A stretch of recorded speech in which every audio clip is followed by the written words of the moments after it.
Hey, strangers. Hey, strangers. Welcome to another episode of the Strange Sessions. I'm Krista. With me is Kurt. How are you, Kurt? I'm lousy. He's But lousy. we'll get into that in a little bit. If you don't want to listen to Kurt get into that, hit pause, check the show notes. We'll post the timestamp of the actual topic. Start below if you're watching on YouTube or in your app, whatever app you're listening on. And before I whine about life, I want to give the some shout outs to our newest strangers. And those are Hannah Cobelt, Liza Razaj, Blaine's mom, I believe. Yeah, I think so. Yeah. And Jessica Rose Thorenson, who found out about our podcast from my ex-student Clara. So thank you so much, Clara, for getting us new listeners. And we want to give a special shout out to anybody that's ever listened to our show, because since we moved to Podbean 3 years ago, I don't or even whatever, think it was 3 years. No, I think it was two years and a ago. half. Yeah. We've now passed the 300,000 download mark, which is and we've been doing this since 2017. Yeah. So if we had stats on for how long we've been doing this, I think we would both be a little scared. Yeah, like 300,000 downloads. That's like 299,950 more than I expected that we would ever get. Yeah. So it's crazy. So just thank you, anybody that's ever listened to an episode. Yeah. Thank you for helping us get to that milestone, which it blows us away. Yeah. Again, we just can't believe anyone's listening. No. And especially to our Ko-fi subscribers, because we love the fact that anyone wants to pay for extra from us is mind blowing. Yeah. I feel like they don't get too much extra from us, just the side sessions. And so just thank you, everybody, for everything you do. Yeah, we love you guys. We do. Oh, Lucy does too, apparently. She's upstairs. She's barking. Hopefully they don't hear that. But no, it was a long, crappy week. Some of you guys already know this whole story. Shortly after we recorded the last episode, my left leg started hurting really bad. And I don't have a job. I don't have insurance. And like in the span of one day, 3 different people told me, they're like, that sounds exactly like a blood clot. Did you have heat in your leg? Was it hot? No, I did not. That's that was telltale. the one thing I did not have. But Yeah. I graduated with somebody that died from a heart attack from a blood clot, and it's like, my dad had a blood clot once too. that's not something you should mess around No. with. So Corey took me to the doctor, and I ended up getting like Badger Care, which is our state one, for that day. But they did an ultrasound, and it's a cyst, which we're hoping is going to go away on its own, because we're not 100% sure if my long-term Badger Care is going to get denied. So, and my tooth is breaking slowly, so everything is a mess right now, and I just do not feel good. I've been waking up lately at night just like covered in sweat, and I don't know if it's my body trying to fight this cyst, if I have an infection. Could be anxiety. It could be anxiety, which I need to talk to a doctor about too. So I am probably the worst I've ever been in my life this past week, but hey, I'm still above ground, so I guess that's a good thing. And a shout out to Alejandro. Oh yeah, that we got an email from. He's from our Argentina. Argentinian listener. Yeah, the one that was building his house and was listening to us when he built his house. Yeah, he remembers specific rooms remind him of specific which is episodes. So cool to us. Yeah, so I think Alejandro, awesome. We are sending you all of our love, and he's had it rough lately too. And he's talking about the rate of inflation there. Yeah, and like it ours, sounds like it's insane. Ours is horrible too. Did you say like 200% or 300? Something insane. Yeah, like ours is. But he did say they have extremely affordable health care, so that's good. Good on them. Yeah. But yeah, like McDonald's this morning was the first time I've ever went where there wasn't a line of cars. Oh, and interesting. people aren't going to fast food places, which I get. The only fast food place I will go to right now is Arby's for whatever their 2 for $6 specials are, because that's actually a good deal. Because Arby's, like, I like Arby's. Arby's gets a lot of hate, but I like Arby's food. I love just a roast beef sandwich, but otherwise, like, people aren't doing fast food anymore because it's just crazy how expensive everything is. Yeah. It used to be that the unhealthy stuff was the cheap food, and now everything's just expensive. Yeah. Anything else to gripe about? No, I'm good. Weather's been okay. Yeah, it's been a little good. warm, a little warmish. I could see my breath this morning when I was waiting for you in the driveway, though. That's so perfect. Yeah. Like, I love cold mornings. Do we have any housekeeping that I'm forgetting? I don't think I feel so. like we're gonna bring something up. Oh, and I kind of want to give a big thank you to Tim Schwartz and Brian Young, because Tim's book just came out yesterday, I believe, and I have a chapter in there. And it has my name on the front That's of the so book, cool. which is crazy to me. Kurt's published. I'm a Well, it's not published your author. first time, though. You've had online stuff published, haven't you? I've had online stuff published, but I don't think I've ever had book stuff published, like physical book. I'm looking at our text to see if there's something you wanted me to come up with when I wanted to do the whitewater trip, but I don't think that was housekeeping. No, I definitely want to do the whitewater trip sometime soon. We had some people reach out, I don't want to say their names, who offered to cover the cost of an investigation if they could come with us. Yes. So that was really cool. Yeah, we're thinking about where to go for that. Yeah. Carly, one of my very best friends, she's into geocaching, and she messaged me yesterday, and she's like, "How come you've never put out a Strange Sessions themed geocache?" Oh. And I'm like, I never even. Hello. I know. I was like, I never even thought of that. Yeah, that is interesting. Yeah, so I think I want to put one out somewhere, That's a good but idea. I got to come up with like a good idea for it. I don't want it just be Tupperware container thrown under a log. I want it to be something related to us.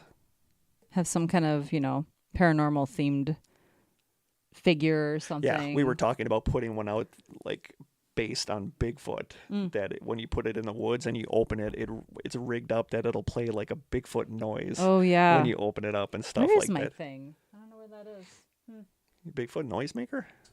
Yeah, from Coleman. I don't know where that is either. I don't either. So All this yeah, reorganization, I can't find I anything am now. 100% out of it this week, so hopefully. Well, you can only go up from here, right? Hopefully, I do okay today. Taste test time. Yes, the taste test. So it's our last soda from Taylor, from my cousin's son Taylor. Has it been so bad? What was last time? Blue cheese, and Oh, it blue wasn't even cheese. that bad. Yeah, it didn't really taste like blue cheese. But I was scared of this one because it's clear, and that's always like a weird Yeah. sign to me. But I happened to agree. accidentally see what flavor it was when I pulled it up out of the 6-pack container. And all you said was it's not bad. It's not bad. It's something that I don't like generally, but I think you do. Okay. We'll find out. Is it And like to be- cilantro or something? And to be completely honest with you, I think it's going to taste like cream soda. Oh, okay. Oh, not cilantro. Blech. I love cilantro. Cilantro is so gross.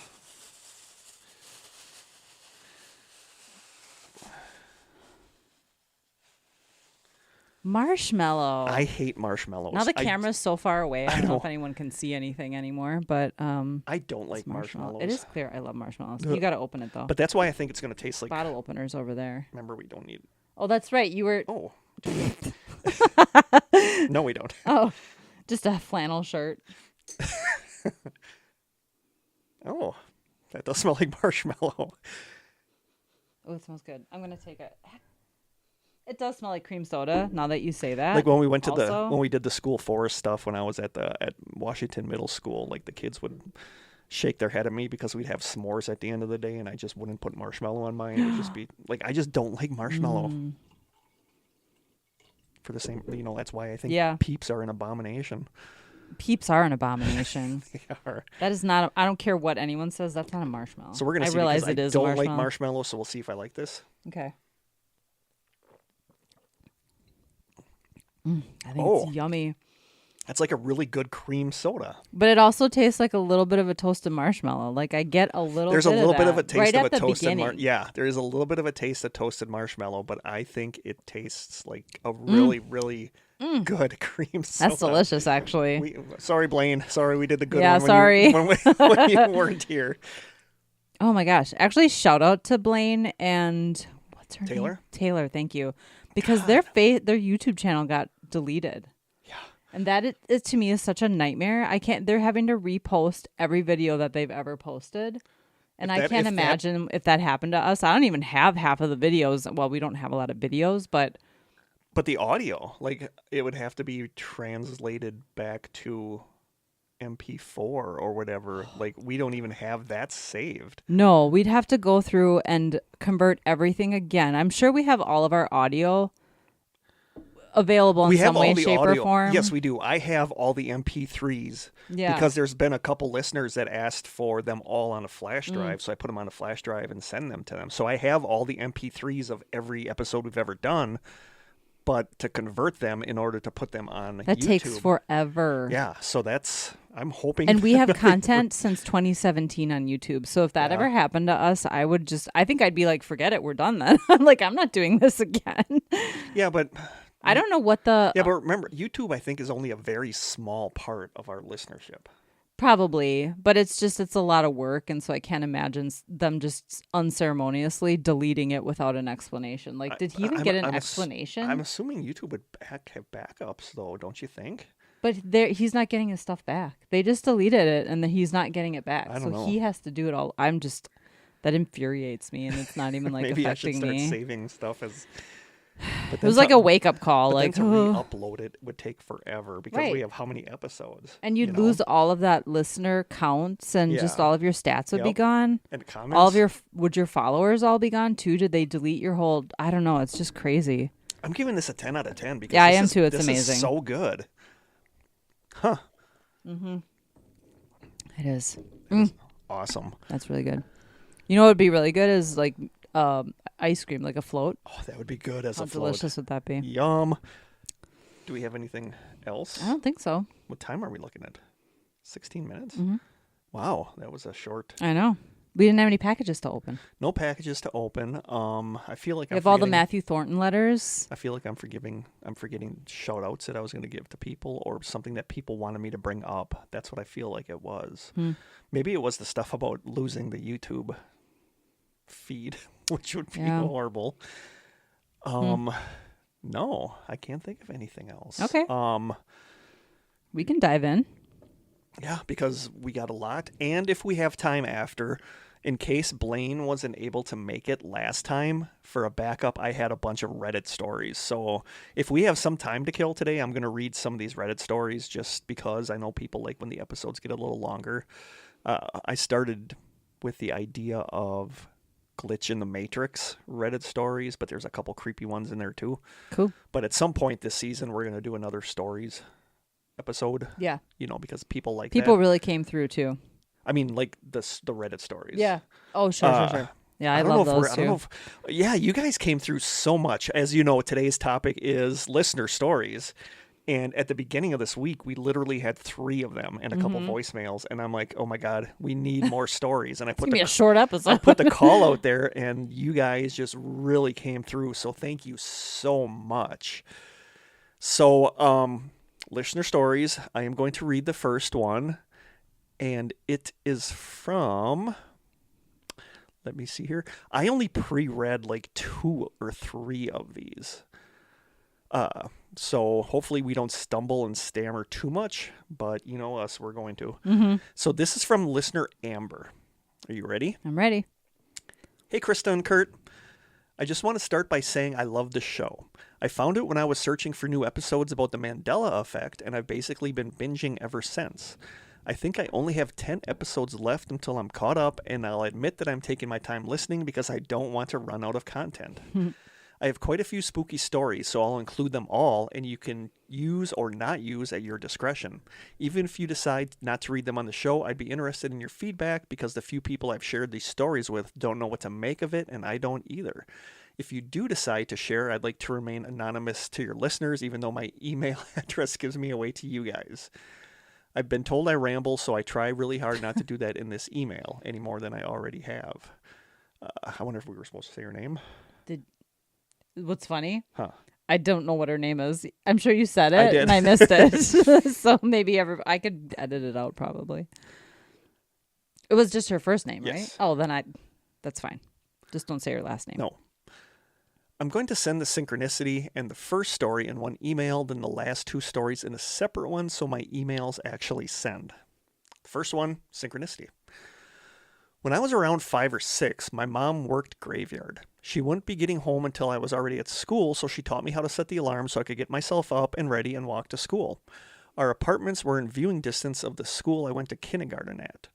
I'd venture to say that this is my earliest memory, and the detail in which I remember it proves how much of an impact it had on me. I had a dream where the intro was like the intro to Star Wars, with the stars as the background and the big blocky words sliding across the screen. That's funny. That is funny. Considering today's It's May Star the Wars 4th, Day. so Yeah. May the 4th be with you. I gotta change my glasses. I'm just like, I don't hate Star Wars. I'm just not a Star Wars guy. But Me either. everywhere I go today, I'm getting slapped in the face by Star Wars. And it's like, oh my I'll God, just stay home. you know, yeah, I'm just going to stay home and watch TV. Or, I had a dream where the intro was like the intro of the Star Wars with the stars in the background and the big blocky words sliding across the screen. In my dream, I was reading this message, but I could also hear a voice speaking it. So someone, I thought it was an alien. Not sure if that's what they said or they were, or if I got that impression based on the weird cosmic feel and look of the dream, was telling me to go with them and to go to a certain spot the next day, and that's where I'd find them. Bananas, right? So my little kid brain doesn't comprehend red flags and think, this seems legit. The next day after I wake up, I go to the spot the voice told me to go to, which was a tree in a field next to the school I went to. I go to the tree, and at the base of the tree, I find a little green alien dude. And she sent me a picture of the alien. Like, it's a little Figurine. It's a little figurine of an alien, which is okay. weird. That's so crazy. Yeah, went little I think green. that's more of a premonition than a synchronicity. I think that's more of a synchronicity. She had a dream telling her to do something. Okay, it is a premonition, but the fact that she got there and there was a little alien dude. I always held on to him because he seemed significant to me, so now he keeps me company on my desk at work. I didn't even know what the word synchronicity meant until I listened to your podcast, and I've experienced some big ones and some small ones in so many different ways. So I don't know if my alien dream thing counts as one, but either way, that episode reminded me of this story.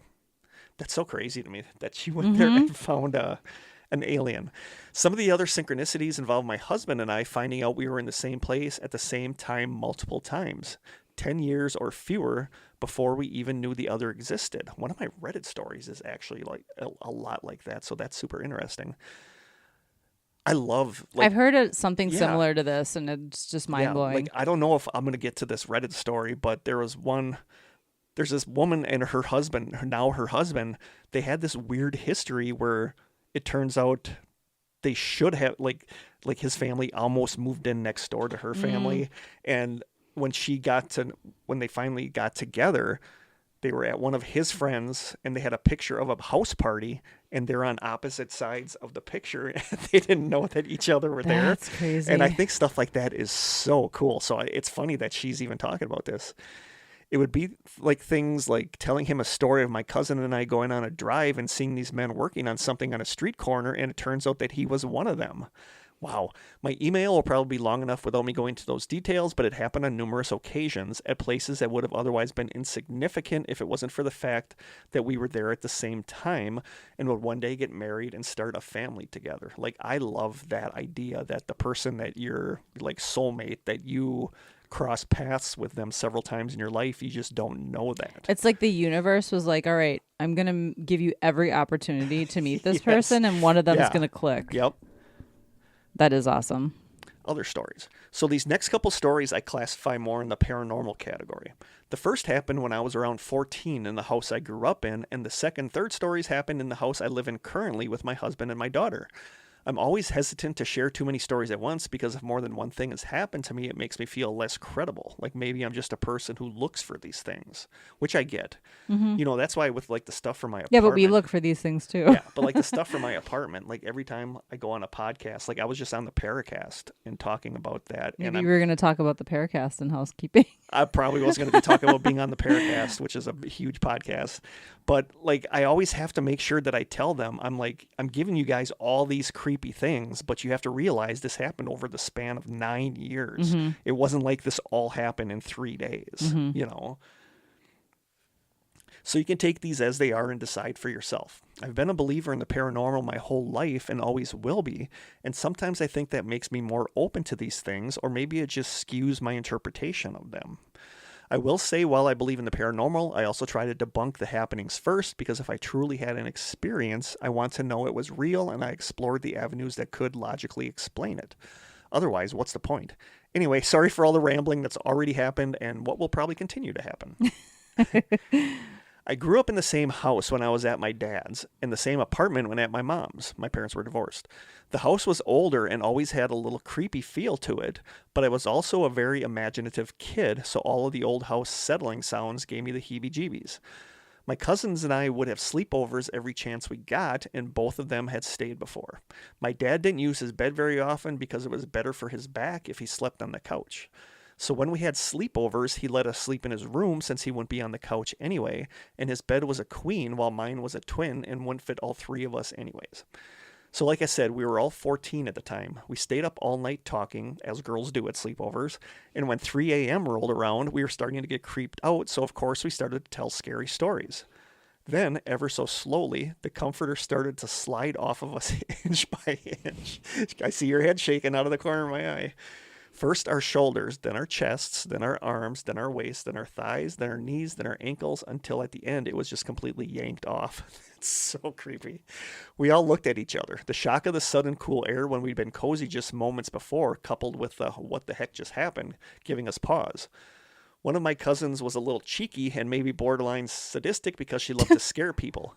Even when she was caught, she wouldn't give up the ghost.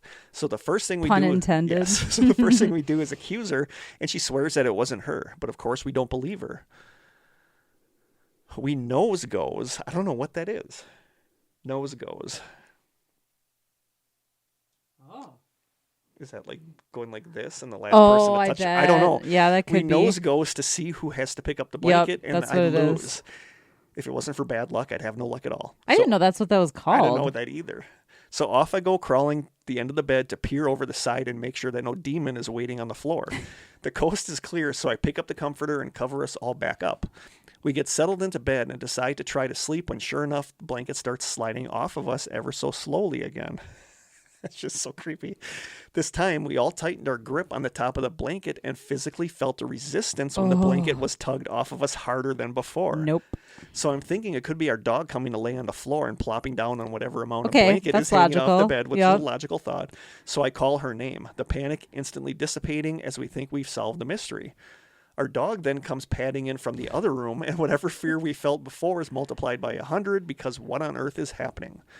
We run the gambit, accusing each other of pulling a prank, taking turns ganging up against each other, and trying the old good cop, bad cop routine, but no one confesses.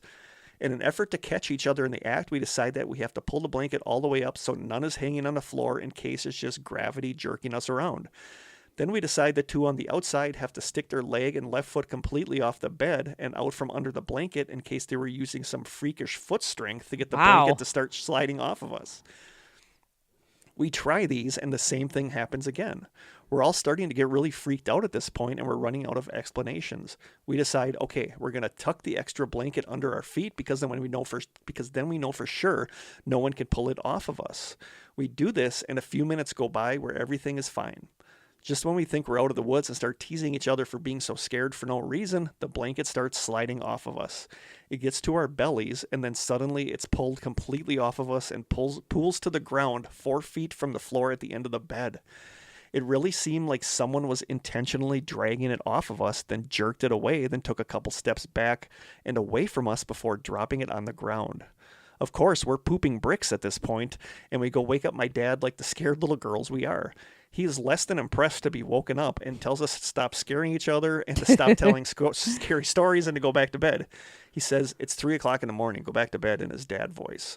We go back to the room, dejected and terrified, and crawl back into bed. Me, a glutton for punishment, looks at the clock, 3:34 a.m., which means the last time the blanket was pulled off of us was probably 3:33. We leave the blanket on the floor because, F that, and get some restless shut-eye until the morning. They stayed later into the day than usual because we were all still spooked, and I think my dad got wind of it and sent them off so we'd stop being ridiculous. My room was upstairs and my dad's was downstairs, so we'd been on the main level of the house. Upstairs, there are 3 bedrooms. One we call the unfinished room, because that's not creepy or anything, and 2 others. The unfinished room has the chimney and insulation with no finished walls, so we basically use it as an attic. That room is the only room in the house that has a lock on the door, aside from the front door, back door, and bathroom, assumingly for no particular reason. The unfinished room has an old-fashioned pencil sharpener mounted to the wall, and it's also where we went to sneak smoking cigarettes. Sassy. I went up there all the time to use the sharpener and always locked the door behind me. It's one of those turn locks on the knob, because the room always gives me the willies. That day before the comforter incident happened, my cousins and I had been up there smoking. My dad came home unexpectedly, so we were in a hurry to dispose of the evidence and made it look like we weren't doing anything. So we hurried out of there, and one of my cousins was the last one out. When I went back up to the unfinished room to sharpen my pencil, I noticed the door was unlocked, which means that it hadn't been locked by my cousin the day before and was unlocked all night. Maybe I'm reading too much into it, but that meant the room was unlocked all night during the strange happenings, and it had never been unlocked to my knowledge before as long as I'd lived in that house. Coincidence? Maybe. No matter what the explanation is, or even if there is one, it's something to laugh about and wonder about when my cousins and I get together. So is she thinking something that gets locked in that room made it out that night? And pulling was the blanket off it, of which them? is a creepy thought. It is a There's this creepy thing thought. that you can. I'm not sure a locked door would stop anything, but I don't know. But it makes sense that, Yeah. I mean, if it's the one night that door wasn't Right. locked, is that a coincidence? this crazy blanket stuff happened. The next story took place 5 or 6 years later at the house with my husband. I can't remember if we were married yet or just engaged, but we weren't pregnant or thinking about kids yet, so my daughter wasn't in the picture. My husband and I used to stay up all night talking for the first couple of years together. The good years in the relationship. honeymoon phase? Honeymoon phase. I'm talking we'd be together all day on the weekend, then sit at our table in the kitchen and talk until 5 or 6 in the morning. On the weekdays, we would stay up and then go to work all day. We were young and in love and couldn't get enough of each other. I honestly don't know how we functioned on that little sleep, but I digress. So this was one of those nights we were talking, and like I said, it wasn't atypical for us to be up until 3, 5, or 7 in the morning. Around 3 a.m. 3 a.m. is very much a weird. The witching hour, Yeah. allegedly. Around Who 3 came up with that? I don't know. Never heard this phrase before. Around 3 a.m., we decided we were going to, quote, crackhead clean, as we called it, where we get this burst of energy, probably from sleep deprivation, and decide to start dusting, organizing, etc. Okay. Crackhead clean, 3 clever o'clock in the name. morning. My husband was in our main bathroom, which is in the middle of the house, cleaning the mirror, and I was in the living room. The living room is on the other side of the kitchen where we would sit at the table to talk, but there's an opening from the kitchen to the living room so you can view either room when you're in one or the other. Dusting the coffee table or something. I go into the bathroom to see what he's doing or ask him a question or something, and we both hear a whistle come from the kitchen. I attached a voice note. This was the cadence, with it being high and then low. I was going to give this to you, and I totally forgot. But she sent what the whistle sounded like. Being very high and then very low, but the whistle was in a different tone. The note is just me trying to replicate it myself. We look at each other like, what the hell? And go to investigate. But of course, there's no Whistling one in is our kitchen. creepy. It is. But, this reminds me kind of with the situation in our apartment where Natalie was in the kitchen doing something, and I was sitting on the recliner doing something on my laptop, and like the sound of singing or something came from between the two of us, and she thought it was me playing an EVP on my laptop, and I thought it was her singing under her breath, and it came from between us, and that's kind of what this reminds me of. I immediately think he's pranking me because that's something he does all the time, but he swears he wasn't. He shows me that he had his phone on him, so he couldn't have set it up to play the noise when we weren't there. He had an old iPhone in the drawer in our room and says it could have been that because I guess there's a notification sound that sounds like what we heard, but this phone hadn't been turned on in 2 years, and we both agreed we heard the sound coming from the kitchen, not the bedroom. So we start going through the house trying to find out what possibly could have made this whistling sound. The TV was turned off, and we both had our phones on us, and the computer was in a different room than we'd heard the sound and was also turned off. While going through the house, I noticed the cupboards above the washer-dryer were closed. I asked my husband if he closed them, and he said no. Well, I hadn't either, and I know we left them open since we had been getting different things out of them to clean. Cupboards opening and closing is creepy, too, so Feels very you poltergeisty. couple that with the whistling, with a creepy whistling, that's a big nope. It's all one big cupboard, but there are 3 separate doors to get into the right side, middle side, or left side. You could argue that these closed themselves, and maybe they did, but with the weird whistle, I was a little leery. We decide at like 6 a.m. it's time to go to bed. About an hour or maybe a little less time later, we're woken up by a crash in the house. We share a look and bolt upright in bed, my husband trying to be the hero and tells me to stay in the room. Like hell I will. So we hold hands and go investigate. Nothing is amiss in the house. Nothing has been knocked over or fallen off a shelf, but we can hear weird sounds outside that sound something like something being dragged across the side of the house. So no, too. We do have bushes on the sides of the house, and it was windy that night, so it could have been that. But we decided to turn on all the lights. We decided to turn on all the lights and check every room and look around outside. Nothing. I'm going to be alone tonight, so I'm going to be thinking about this story. I'll be out there running a rake along the side of your house. Oh my God. Yeah, right. You'll be in bed. I'll be totally in bed. Nothing is amiss. We decide to turn on all the lights and check every room and look around outside. We get back into bed, exhausted, and start chatting before we drift off. When we get back into bed, he says, quote, "We didn't check under the bed," because that's helpful. After summoning all my courage and leaning over to peek under the bed, I tell him, I had a creepy dream, and I thought that's what woke me up at first. And he asks what my dream was about. In my dream, there was a little girl standing in the doorway to our bedroom, and she came over to his side of the bed. It's simple, but the overall feel of the dream is what creeped me out. So I open my mouth to start talking, but before I tell him, he goes, quote, "I had a nightmare too. It was a little girl that was standing in the doorway and then walked over to your side of the bed." Full body chills. I tell him that essentially we just had the same nightmare and we both agreed that we would literally die if that actually happened, and thankfully it didn't that night and hasn't happened to this day. It's a little strange that when we did get pregnant, we ended up having a girl. Maybe it's synchronicity, or maybe we're just reading too much into it. That's so weird. That's creepy. We got more. I told you I gave myself the long one this time. I didn't stick you with the long one. About a month or two after this happened, my cousin came to visit me from college. Different cousin than the ones from the first story. We were sitting at the pub table, which is a small, tall, round table that was positioned in the kitchen in front of the opening looking into the living room. We hadn't seen each other in a little over a year, so we were chatting about anything and everything. She was telling me some haunted stories about her college, which got us to talking about spooky experiences, and the one that just happened above was fresh in my mind, so I started telling her. In the middle of our conversation, we hear a third voice say a sentence in between us. It's hard to explain because it was this male voice speaking, and it was probably English, but it was like the words were strung together nonsensically, and we couldn't actually make out what was being said. That creeps me out like really bad. It made me stop talking mid-sentence, and she goes, "Did you hear that too?" When I nod, she jumps up and says we should go outside. Like every cliche ever, there's a huge thunderstorm rolling in, so the clouds are dark and the air is heavy outside. It's summer too, so it's that stifling, oppressive heat that feels like you can physically touch it. At least that's how summer storms in Idaho feel, about an hour away from Boise. Because apparently we're not spooked enough, she asked me to finish my story. So I finished telling her about it, and she goes, "Too bad we don't have a ghost detector or something." I download one from my phone, because that's legit, and ask her if she wants to go do this. She ends up being too scared, which is cool. I decide to go in by myself. I wouldn't say I'm brave or anything, but I love all things spooky, and even if it scares me, that's part of the charm. Armed with my trusty dusty ghost detector app, I enter my house alone. She's outside on the patio, and from her vantage point, she can see the entire living room, the laundry room, the kitchen, and half of the dining room.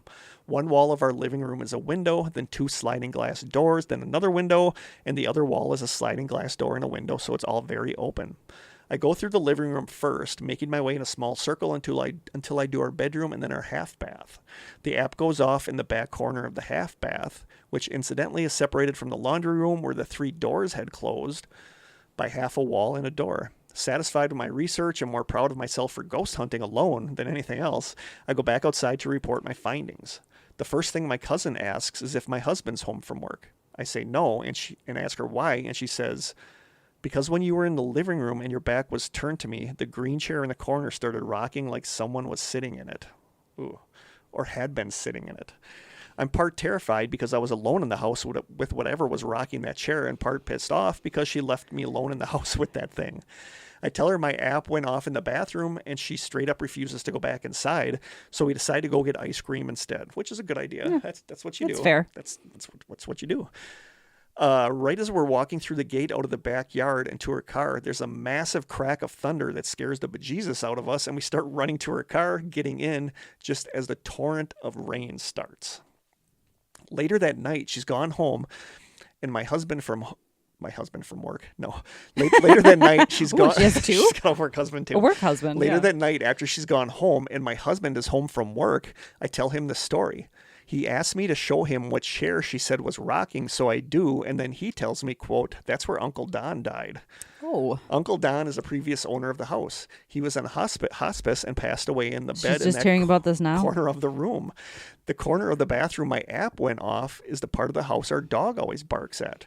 From where her bed is in the bedroom, she can see into the half bath, the laundry room, part of the kitchen, and the dining room. Every night when we settle in for bed, our dog lays in the bed and then raises her head and chuffs in the direction of the half bath. Since we rearranged our room and her bed is somewhere else, she hasn't done it. Coincidence, or is there no such thing as coincidence? The only other paranormal story I have is a really freaky one about Bloody Mary that happened in 3rd grade and still spooks me when I think about it to this day, but that's a story for another time because this email is long enough. Your podcast is in my top 3, and I think both of you are adorable and hilarious, and your friendship chemistry is endearing. Please never stop making content. Thank a you. reasonably obsessed fan.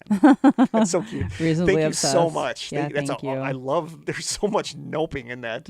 Like the whistling, the chair rocking. She's experienced more than I ever have as an investigator, Yes. even. Yeah, so there is a ton of nopes in that story. I love that she calls the sound her dog Chuff. makes chuffing. Yeah. We call it buffing. Lucy's doing a buff. Lucy's doing the buff. Because that's what it sounds like. Buff. No, that's an awesome story. So Yeah. thank you so much. I noped all over all of that. So our next one, we have to do Michaela's voicemail. Oh, voicemail. Okay.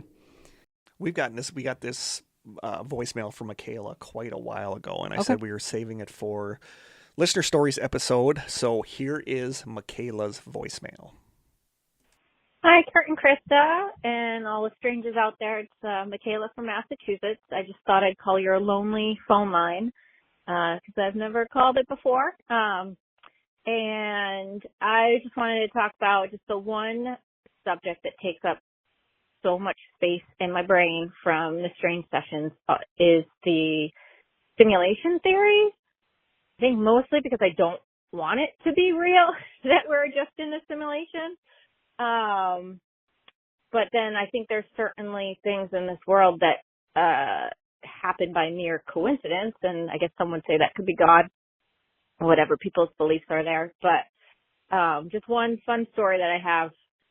It's not anything strange or paranormal. It's just a fun thing that happened. And there's one event that definitely triggered a kind of a cascade of events. I was a poor vet student in grad school in Athens, Georgia, and they have a really cool venue there, Georgia Theater. And my favorite band, Guster, was playing there, and tickets were only like $20 or $30, but for a poor grad student, that was a lot of money. But of course, I still had to go. And my friend and I went together. So I drove to her house, and then we went in her car. And what I usually would do is take my key off of my keychain and just pocket it, which, spoiler alert, that's a significant detail. So then we were at the concert. I have to go to the bathroom in the middle of the show, so I walk to the bathroom, go to the bathroom, go back to the show, whatever. Get back to my friend's house, and my key is gone. It had fallen out of my jeans pocket when I went to the bathroom. So now we have to drive back downtown to Georgia Theater, and we went inside. They had it at the bar. It wasn't a problem. But then when we walked outside, I noticed there's a bunch of people that were kind of walking down towards back behind the theater. And we're like, well, let's see what's out there. And we go, and there is Guster, the band, just hanging out by their tour bus, talking to fans. And they're such laid back guys, and it was awesome. So I met with all of them. I got a picture. I got a signature. Like, it was just like the coolest thing. And I think the most important story is that it was at a very bad time in my life, going through a really bad relationship, and a really controlling relationship. And when I told my partner at the time, I don't even want to call him anything significant, but when I told him about the story, he got jealous, just so idiotic. And then it was kind of that moment, which was kind of like a trigger for me for the point where I realized that relationship was not a good one, was that I was like, this is my favorite band. this cool thing happened. If I hadn't have lost my key, I wouldn't have gotten to meet them. And it was like this amazing moment in my life. And then this person who's supposed to be important to me didn't care. So that was all. And thank you for your show. And hope you have a Merry Christmas and a Happy New Year. Bye. Wow. So she sent us this before Christmas. Yes, I told you I've been hanging on to it for a while. That's an amazing story, actually. I know. And I love Guster. Years ago, Rhonda, Brittany, myself, and a couple other people went to see John Mayer in Green Bay. Like, John Mayer's like first CD is so good. Like, I know he gets a lot of flack for... He's such an underrated guitarist. Yeah, but like I loved his first CD. And we went to see him, and Guster was one of the opening bands, and they were so good. And I love their song Amsterdam. Like, I love Guster. So I love this story, but like, don't be with someone that's jealous because you got to They should meet. be happy for That's you. so crappy. Yeah. You know, it's like that is very much a red flag that you should not be with a person that is jealous that you got to meet a band that you love. Yeah. You know? Exactly. So everything happened the way it was supposed to happen, Michaela, and I'm happy that it happened the way it did. I love that story. I really do. You know, like, I've gotten to know Michaela. She's an amazing person, and she deserves to be happy. So I'm so glad that things got better for you. But I think there's things that happen for a reason. Absolutely. And I think that the stars aligned that night. I That's think for that sure. dropping the key, I think that was meant to happen. You know, is that synchronicity? Is that we're living in a computer simulation? Is that God? Like, I don't know. But I think stuff like that does happen. Like that. So thank you so much for that story, Michaela. Now it's yours. Me? My turn? Yep. Okay. This is from Michelle. I'm good friends with Michelle. Hi, Kurt and Krista. Love you guys so much. Krista, we are a lot alike, and my dog is also a Lucy. Yeah. She is old, and I think every day about not wishing away my days, like you always say, knowing my time with her is limited. Lucy just had her wellness exam. She passed. Yeah, she's perfect. But we all knew that. She's going to be 8 this year. I can't even believe it. My Lucy girl. I wish she would be more happy when I got here, when I came to the house. Such a, I love when she sees me get out of the car. All of a sudden, like, her wah, whole rump wah. in the window, my her gosh. whole rump starts shaking. Her chair is like shaking. Okay, so to the story I want to share. My mom was an ER nurse in California in the 1970s. She told me a story about when she was cleaning up a room after a patient died. I read through this the other day, and I was like, what? Yeah. He had been intubated and later pronounced dead by the attending physician. Everyone had left the room. My mom was responsible for removing the medical equipment from his body and getting his body ready for the morgue to pick up. I can't imagine doing a job like that, but it's amazing that someone is doing that. Yes. You know, that's like giving someone a little bit of dignity.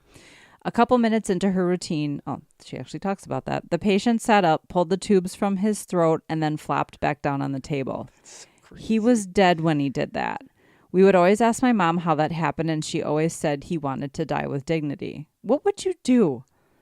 Someone has been pronounced dead, and they just sit up and pull tubes out and then lay back down. I mean, there's people that are pronounced dead wrongly. But it didn't sound like that was the case. No.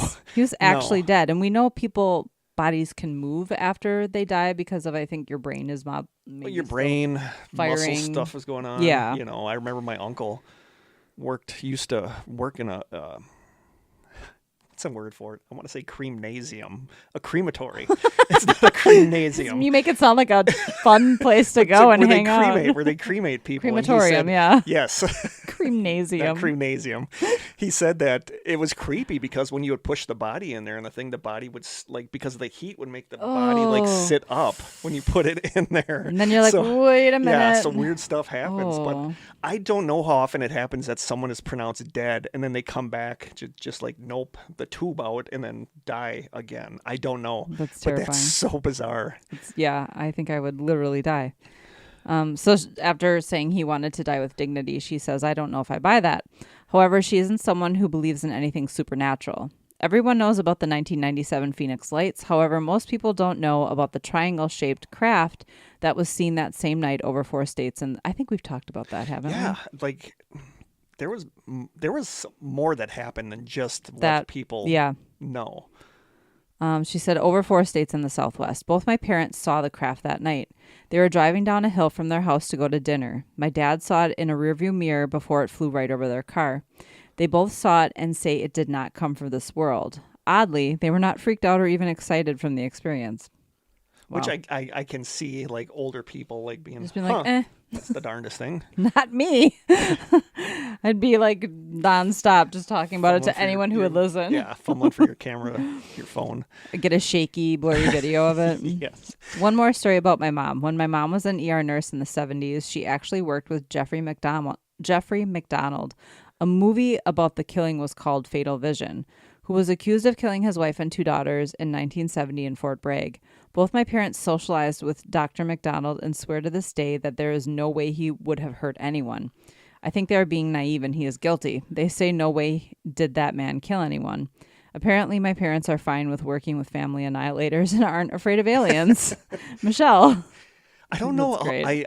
I've come across the Jeffrey McDonald stuff, but I don't know a lot about it. So maybe that's something we need to do for a side sessions, or depending on if there's enough for a strange sessions. Yeah. So thank you, Michelle. Yeah, thanks Thanks you. for sending us that stuff. The tube thing, I don't know. I don't know what to make of it. It's like nightmare fuel, whatever it is.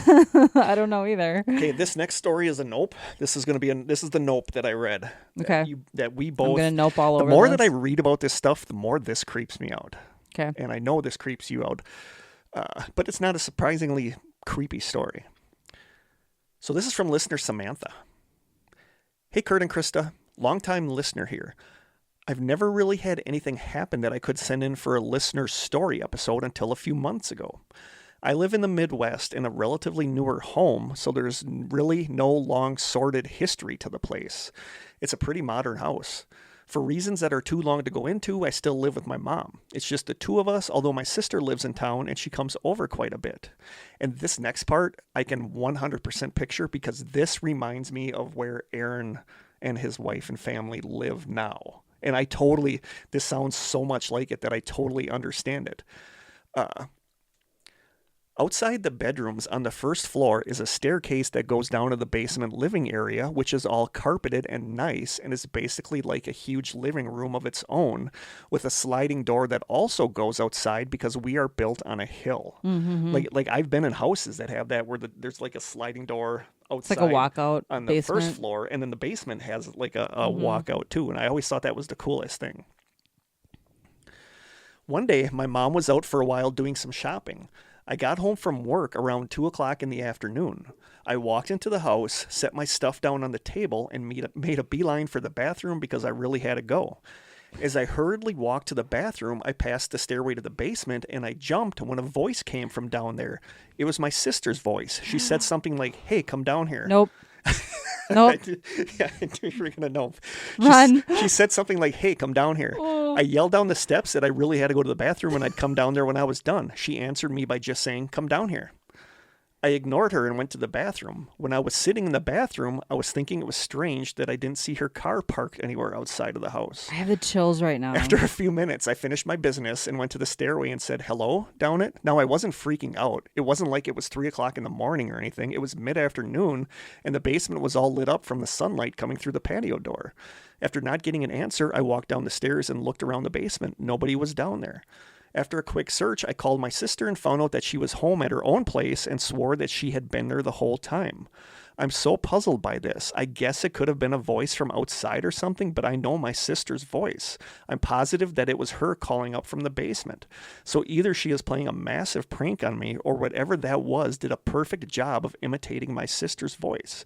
I just wonder what would have happened if I hadn't had to go to the bathroom so bad and instead immediately went down the steps. That's what I was thinking. Other than this, nothing weird has ever happened in that house. Hopefully you guys enjoyed this story, even though it creeps me out from time to time. From Samantha. Nothing else has ever happened. That's enough. I'd be like, bye. But I can see rationalizing it that the neighbors were outside yelling something and you thought it was but she's convinced that was her sister's voice.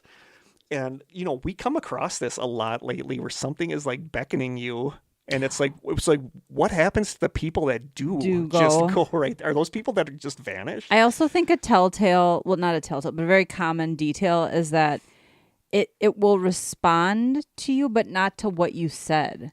because she's like, Yeah. I have to go to the Yeah. bathroom, and Yeah. the logical thing Yeah. would be, oh, okay, well, when you're done, come down. Yeah. And, And it said was, come down along here. those lines, a lot of times it just repeats what it said. But you know, something she different. said it said something Yeah. like, "Hey, come down here," and she yelled that she had to go to the bathroom, and she answered me by just saying, "Come down here." Right. So Like I it's a don't know. response, but not to what you're actually saying. Yeah, That's creepy. Yeah, and it's like it's almost like it only has a certain number of words Mm-hmm. it can use, but it would stay with me wondering what would have happened if I would have went down there. Yeah.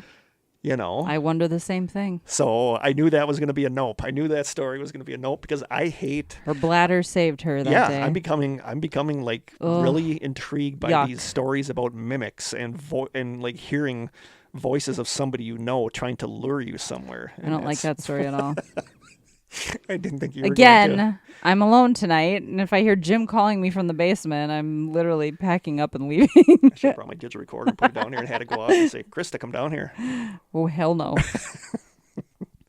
Is it me? Yeah. From Lauren.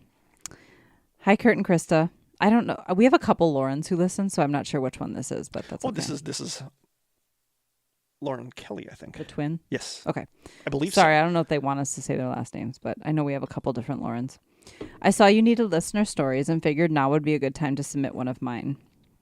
My sister and I grew up in an old farmhouse in New Hampshire.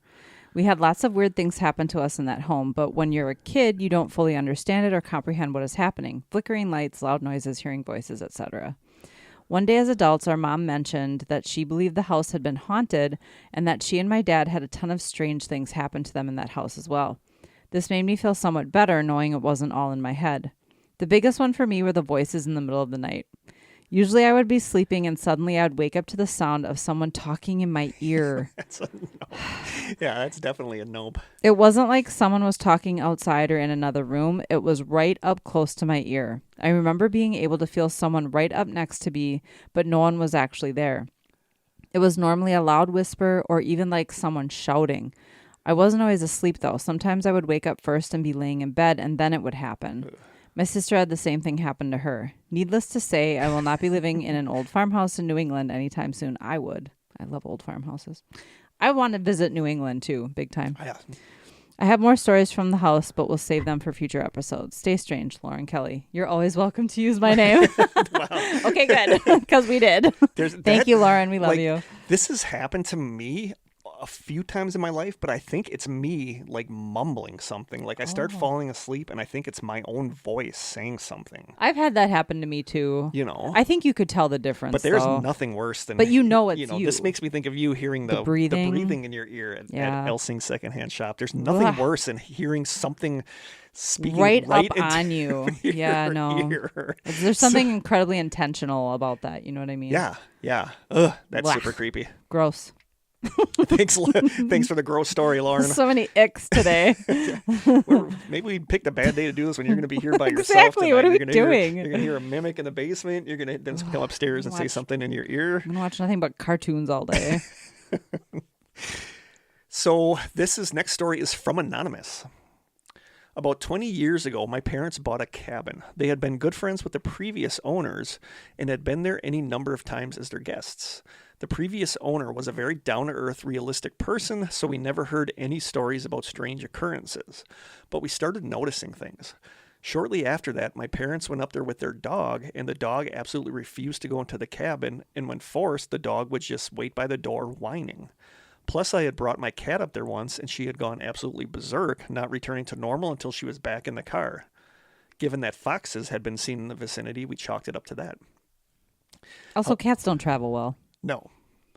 But listen to your pets when they're not cool. Yeah, when they don't react well. Yeah, when they're not vibing with something, listen to your pets. Mm-hmm. However, shortly after I was up there for a few days one summer as a sort of escape from it all, and I kept seeing movement down near the baseboards out of the corner of my eye, and it seemed to be about the height of a cat or small dog, and the previous owner did own both cats and dogs at various times.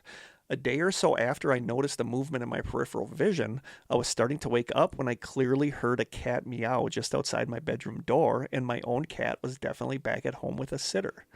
Probably the weirdest experience I had up there was when I had gone up after a big storm to survey any potential damage, and there were a lot of very tall trees on the property. As I was surveying a fallen tree, I heard a man mumble something behind me. I was surprised as I was sure I was there alone, so I turned around to ask him to repeat himself, but there was nobody there. That's creepy. Mumbling is creepy Yeah. in general.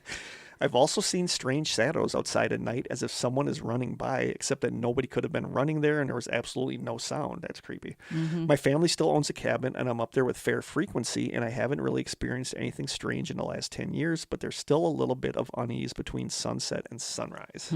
Thank you for the story. I wonder if a previous owner had a cat there that died. You know, and now that cat hangs out there. Yeah, I've talked about it on the podcast that when I moved into my very first apartment, the ones on Cedar Grove, I didn't let Killian, my cat, sleep in the bedroom with me because I'm very particular about sleep. Same. Lucy does not. No, sleep and in that's where I'm amazed at Narnia. Like Killian, I didn't let in the bedroom. You know, when I would wake up in the morning, I'd open the door, she'd jump up on the bed, go down under covers, and lay between my legs.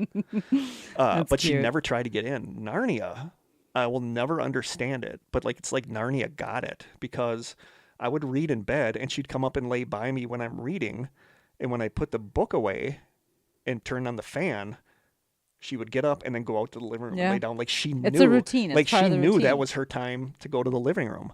But when I moved into that first apartment, I would not let Killian in the bedroom with me, so I would shut the door at night. And then that first night I slept there, climbed into the bed, you know, I shut off the light, climbed into the bed, was laying there, and I felt the cat jump up onto the end of the bed, and then I felt it walk up alongside me to my face, and I'm like, shoot, I'm like, Killian was hiding in here when I shut off. So I got up, turned on the light, no cat. I opened the door, which was closed, looked out into the living room, and there's Killian laying there. So I interesting. really think that was a ghost cat. Yeah. I do think that. I believe that. think, you know, Bucky, the cat that Natalie and I had that we loved, I saw him twice in the apartment after he died. So I 100%. Yeah, I I'd heard like to do an Bogart. episode about pets and ghosts and like the supernatural. I'd like to do an episode about that. I heard Bogart in our apartment after Yeah. he passed, Yeah. for sure. Yep.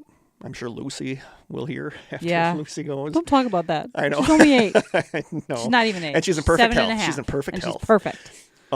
But the mumbling behind them, like I just whispered, knock on wood, just in case somebody the heard that. mumbling behind a person freaks me Yeah, out. that's creepy. That's creepy. So thank you so much. It's for like the story. something has enough energy to make noise, but not enough energy to actually form words. Yeah. That's creepy. Yep.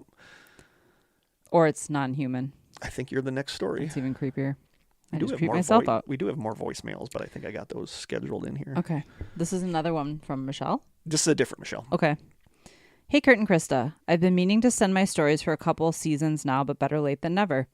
This all happened in Florida in the early aughts from the age of about 13 to 16 years old. I'll go in chronological order. The last story is the creepiest and also the end of the activity from what I can remember. I'll preface this with that I had never heard about skinwalkers. Oh, man. Until I was an adult, and hearing people's stories creeped me out based on the experiences I've had. Backstory. My mom remarried when I was 12, and we moved to my stepfather's farm abutting 2,000 acres of woods he also owned. Number 1. I used to take our ATV out into the woods by myself as a young teen. This was a different day and age. I did this many times. One day when I took it out, I suddenly got an eerie feeling like I was being watched. The further I went, the more this feeling grew. It was a deeply ominous feeling, like something was telling me to get out. Finally, I obliged and drove as fast as I could back home, and it felt like it took forever. The feeling stayed with me until I got back in the house, and I never went deep into the woods like that again. Yuck. That See? feeling. She's yucking her own story. That's what Erin and I had in that one woods. It's just such a weird. It's like hard to Heavy. explain. Yeah. How you just. Jim and I had that happen to us too, and we Yeah. couldn't get Yep. out fast enough. Yep. Yes, your mic is still on, by the way. I know. I saw you looking. I saw you glance at me, and I was checking to see You if my mic didn't was shut on. it off at any point during recording. I do find myself reaching up and checking mine Yep. too, and I learned that from you, by the way. Oh, sorry. Bad influence on you. Yeah. Number 2, I was in my room reading around 11 p.m. My older brother was in the next room, still awake, but my mom and stepdad were asleep. Suddenly, something crashed against my bedroom window at full force. The best way I can describe it would be like someone threw a basketball as hard as they could against the window. My brother rushed into my room and asked, "What was that?" I said I had no idea, and we raced outside to check it out by ourselves, as you do as teens. There was nothing. No one outside. Remember, we lived on a farm in the middle of nowhere. No animals, no nothing. He still remembers that incident, and sometimes we still talk about what it could have been. A bird? Birds hit our windows all the time. I don't think that usually happens at night, though. Whenever a bird does hit my window, I look to see if it's okay. Like, I try to look for it. I do too, and I always go and prop it back up if it's stunned. Yeah. Yep. But then I read that they often fly away and die somewhere else because of internal injuries, and I'm like, That's sad. don't tell me that. I think I'm saving them. Yep. I actually bought collision tape to put on our windows because it happens a lot. Number 3. This is the yuckiest of the stories.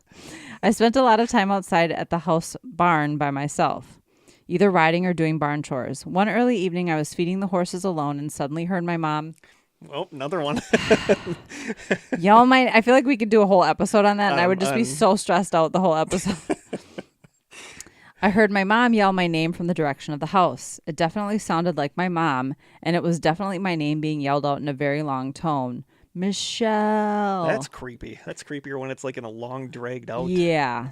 Yuck. I yelled back in a very teenaged, "What?" because I was annoyed at the interruption. No response.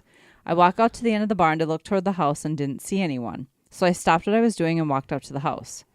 I went inside and found my mom and stepdad eating dinner at the kitchen table. Again, I said, "What?" And she said, "What?"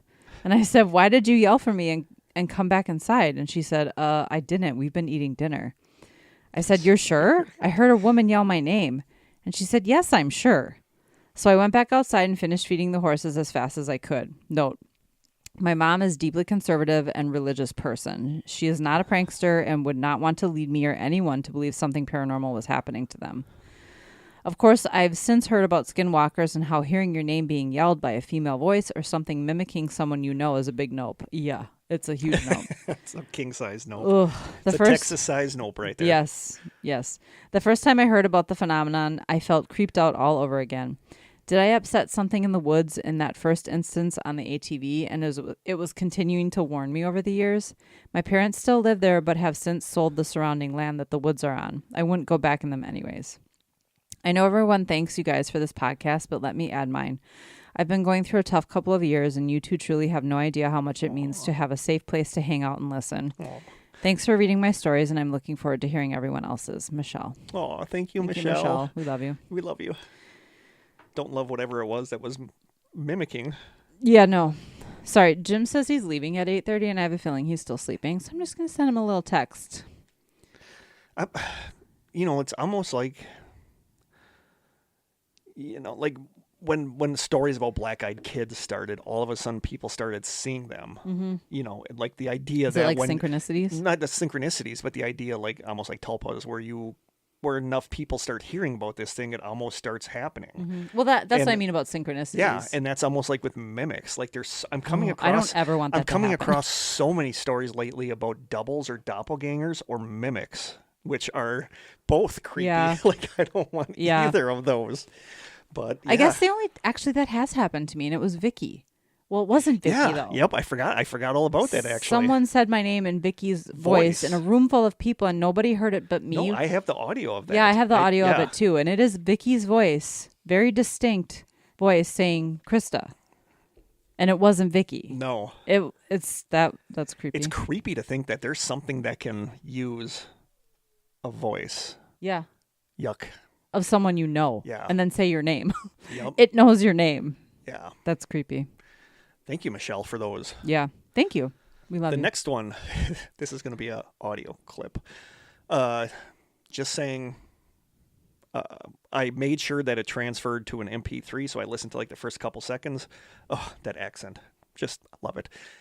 So this is from Rachel. Hello, you beauties. I've attached my strange stories in case you need any for the next show. Thank you so much for your amazing podcast. It's my absolute favorite thing to listen to. If you ever come to the UK, you've always got a place to crash in Suffolk. Aww. I know. So then I started listening. I'm like, oh, I love the English accent. Yeah, Wisconsin accent. It's so much better than a Wisconsin accent. I would agree with that. So this is from stranger Rachel from the UK. Hi Kurt and Krista, I'm Ray, I'm from Wales and I used to live under a castle called Castelcoch.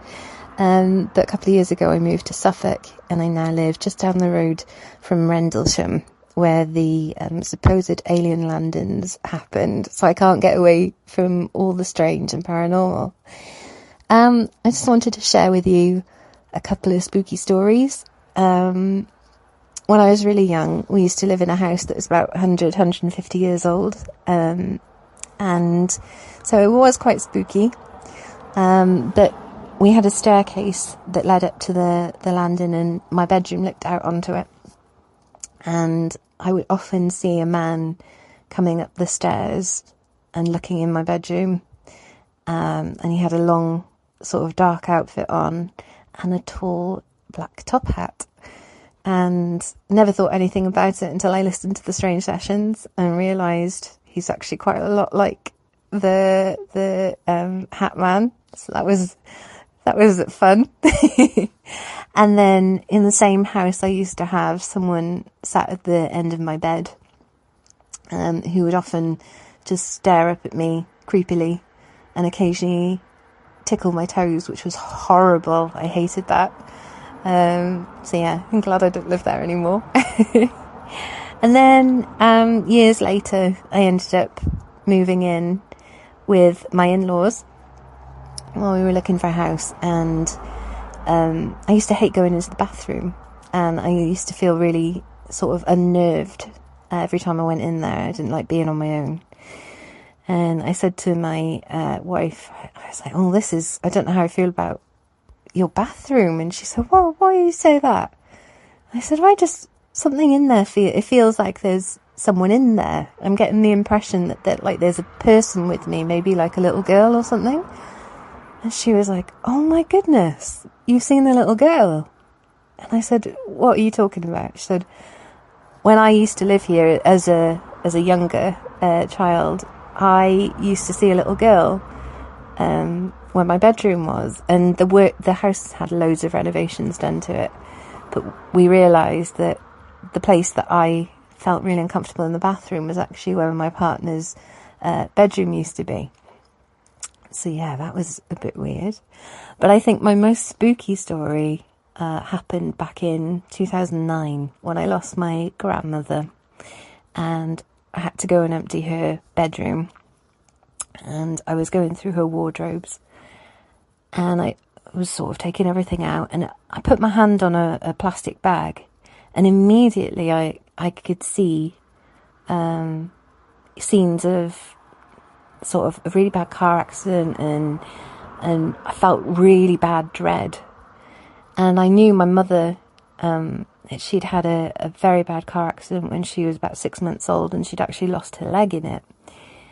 And I put my hand on this bag, and I was looking at it, and I just felt so strongly like it was the shawl that she had had her accident in.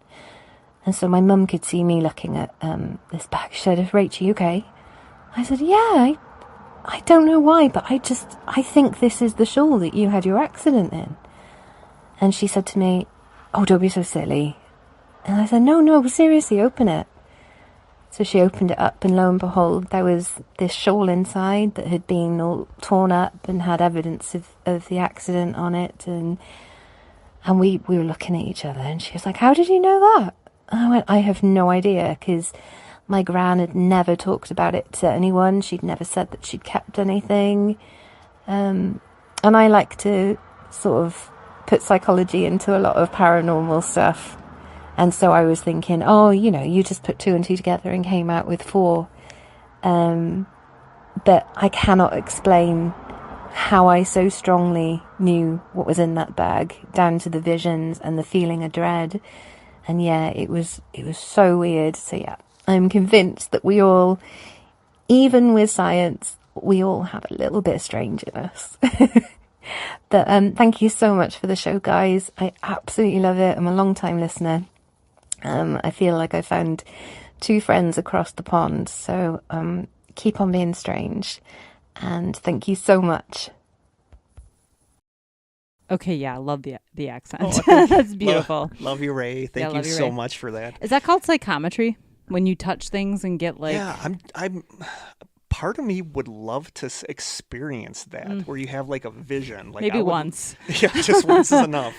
But what weirds me out in there is the thing tickling the feet. Yeah, no. You know, even if it's like a ghost of a nice old man, There's weird something and creepy about it tickling your feet. I just don't want to be touched. No. And leave me alone when I'm sleeping.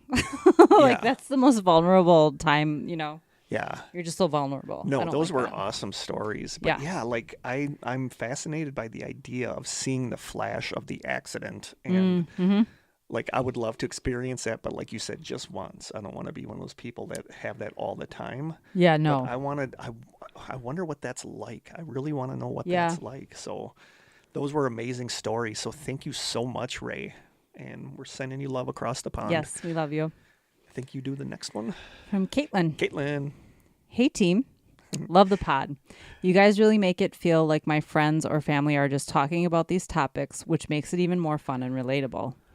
As for my story, this took place a few years ago while I was still living at home with my parents. I worked from home, but my dog knew the times my mom and dad would get home. This night, yeah, they have a routine, that's for sure. This night, however, my mom was late because she had a dentist appointment. My dad, dog, and I are all sitting in the family room watching TV. From where we all sit, the front door is not visible, but it's still a short path to the door. My dog, in his small dog nature, is a watchdog and alerts everyone with barking when he thinks someone is at the door. So suddenly, he takes off to the door, barking, and we hear a voice say, I think it's Cooper, Cooper, in the high-pitched pet voice we all do. He stops barking, and there's quiet for a few minutes. Eventually, my dad calls for the dog and my mom because we don't hear anything. My dog comes running in with no response from my mom. So they're assuming it was the mom that said that. Dang, we have a lot of mimics today. Yeah, what's going on? That's like a weird synchronicity. That is a weird synchronicity. I get up to go look to see if maybe she went back out to the car or something. There is no car and no sign my mom has been home. I go back to the family room and tell my dad there's no car and no sign of her. He says, you heard that though, right? And I say, yes. Now, my dad is the classic boomer dad. Pull yourself up by your bootstraps, meat and potatoes kind of guy. So he does not believe in anything paranormal or strange. After my response, we never talked about it again. Clearly, we all heard something, and something said my dog's name. So weird. Ugh, gross. I've never really had anything else happen in my house. Just gross that? It's just so gross. I've never really had anything else happen in my house besides this, but I still think about it from time to time because I know it wasn't just me. Thankfully, it seemed happy to see a dog and nothing malicious. Thanks for reading, Kate. P.S. Sending a second email with another story if needed, LOL, or you can save it for another episode. This takes place about 10 years ago when I was in college. My university was a smaller, medium-sized school where you didn't know everyone, but you'd see at least one person you knew while walking around. The town itself was also extremely small and mainly just a college town. At the time, I was living off the main street, walking towards the library, which is at the far end of campus. I get to the first building I'd pass on campus and see a guy, I'll call Tom, walking towards me and toward town. I would describe him as an acquaintance. We were in an overlapping friend group and hung out with minimal conversation when we all went out or to the bar. So naturally, we exchanged smiles and a sup head nod. Sup. About 7 to 8 minutes later, when I'm almost to the library, I see someone walking out that looks a lot like Tom. He starts walking my direction, and I can see that it is him.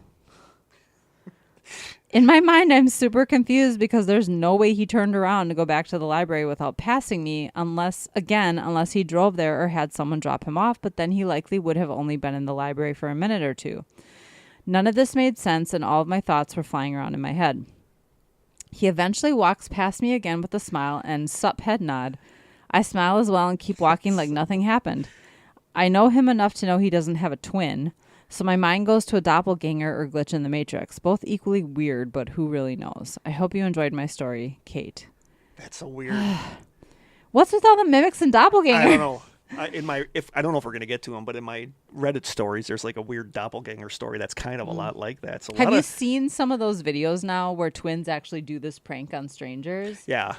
It's kind of funny. Yep. Yeah, that's yuck. Krista's yucking all that. Yeah. Why every story? Every person has had like a mimic or a doppelganger. Well, that was the first doppelganger, but yeah, I don't think this one does. This is from Andy. Andy in the UK. Sup, Andy? Oh, hey, Andy. He says, "Hey, Krista and Kurt. It's been a while since I wrote in with a listener stories email. Since then, I have moved house. I think that's what they say in England. I have moved house with my family to Perth, Scotland. This happened in October of last year. Krista oohed that. Krista's a little jealous. Since moving into the house, I have on a number of occasions thought I have seen one of the kids sitting on the stairs, only for me to turn and look properly and there to be no one there. In the last few months, things have ramped up a little, with us hearing unexplained bangs, knocks, and footsteps when we know there is only one of us in the house or when the kids are in bed. Last month, when I was on night shift, my partner texted me at around 2:30 a.m. saying that she had just been woken up feeling the bed covers move at the bottom of the bed. So many of these are, so much stuff is like, there's like a lot of recurring stuff in our stories. Leave people alone while they're sleeping. She then felt pressure on the covers of her feet, which moved up her legs quickly, like someone or something was crawling up the bed. No. Now my partner is into the paranormal just like me, and we have been on numerous investigations, and she is not one for being easily spooked, but she said she was genuinely frightened to move and slept the rest of the night with the lamp on. A lot of like weird stuff keeps recurring in our stories. I'm okay with Does everybody like get together like somewhere and be like, let's all send stories about mimicking and weird bed stuff? Yeah, I'm okay with a ghost cat jumping on the bed and walking up the bed. I'm not cool with a ghost dude crawling up the bed. Ugh. Yeah. Since then, other things have happened in the house. One day I was in the house by myself. I went into the kitchen and took the dog food out of a cupboard and closed the cupboard door again. I took a scoop of biscuits and went to put it in the dog bowl when I saw with my own eyes the cupboard door swing back open. Now, this door is not loose. It does not swing outwards. In fact, if you open it and let go, it will actually swing closed. I tried numerous ways to debunk this, but failed to do so. So weird. After this, but not on the same day, my 10-year-old walked through the kitchen and thought he saw his 3-year-old brother sitting at the kitchen table, only to go upstairs and find that I was bathing him. Lot more doppelgangers and more. It's so creepy. He came into the bathroom and told me that was weird. I could have just sworn I saw Arlo sitting at the kitchen table. Again, at this time, it was just 3 of us at the house.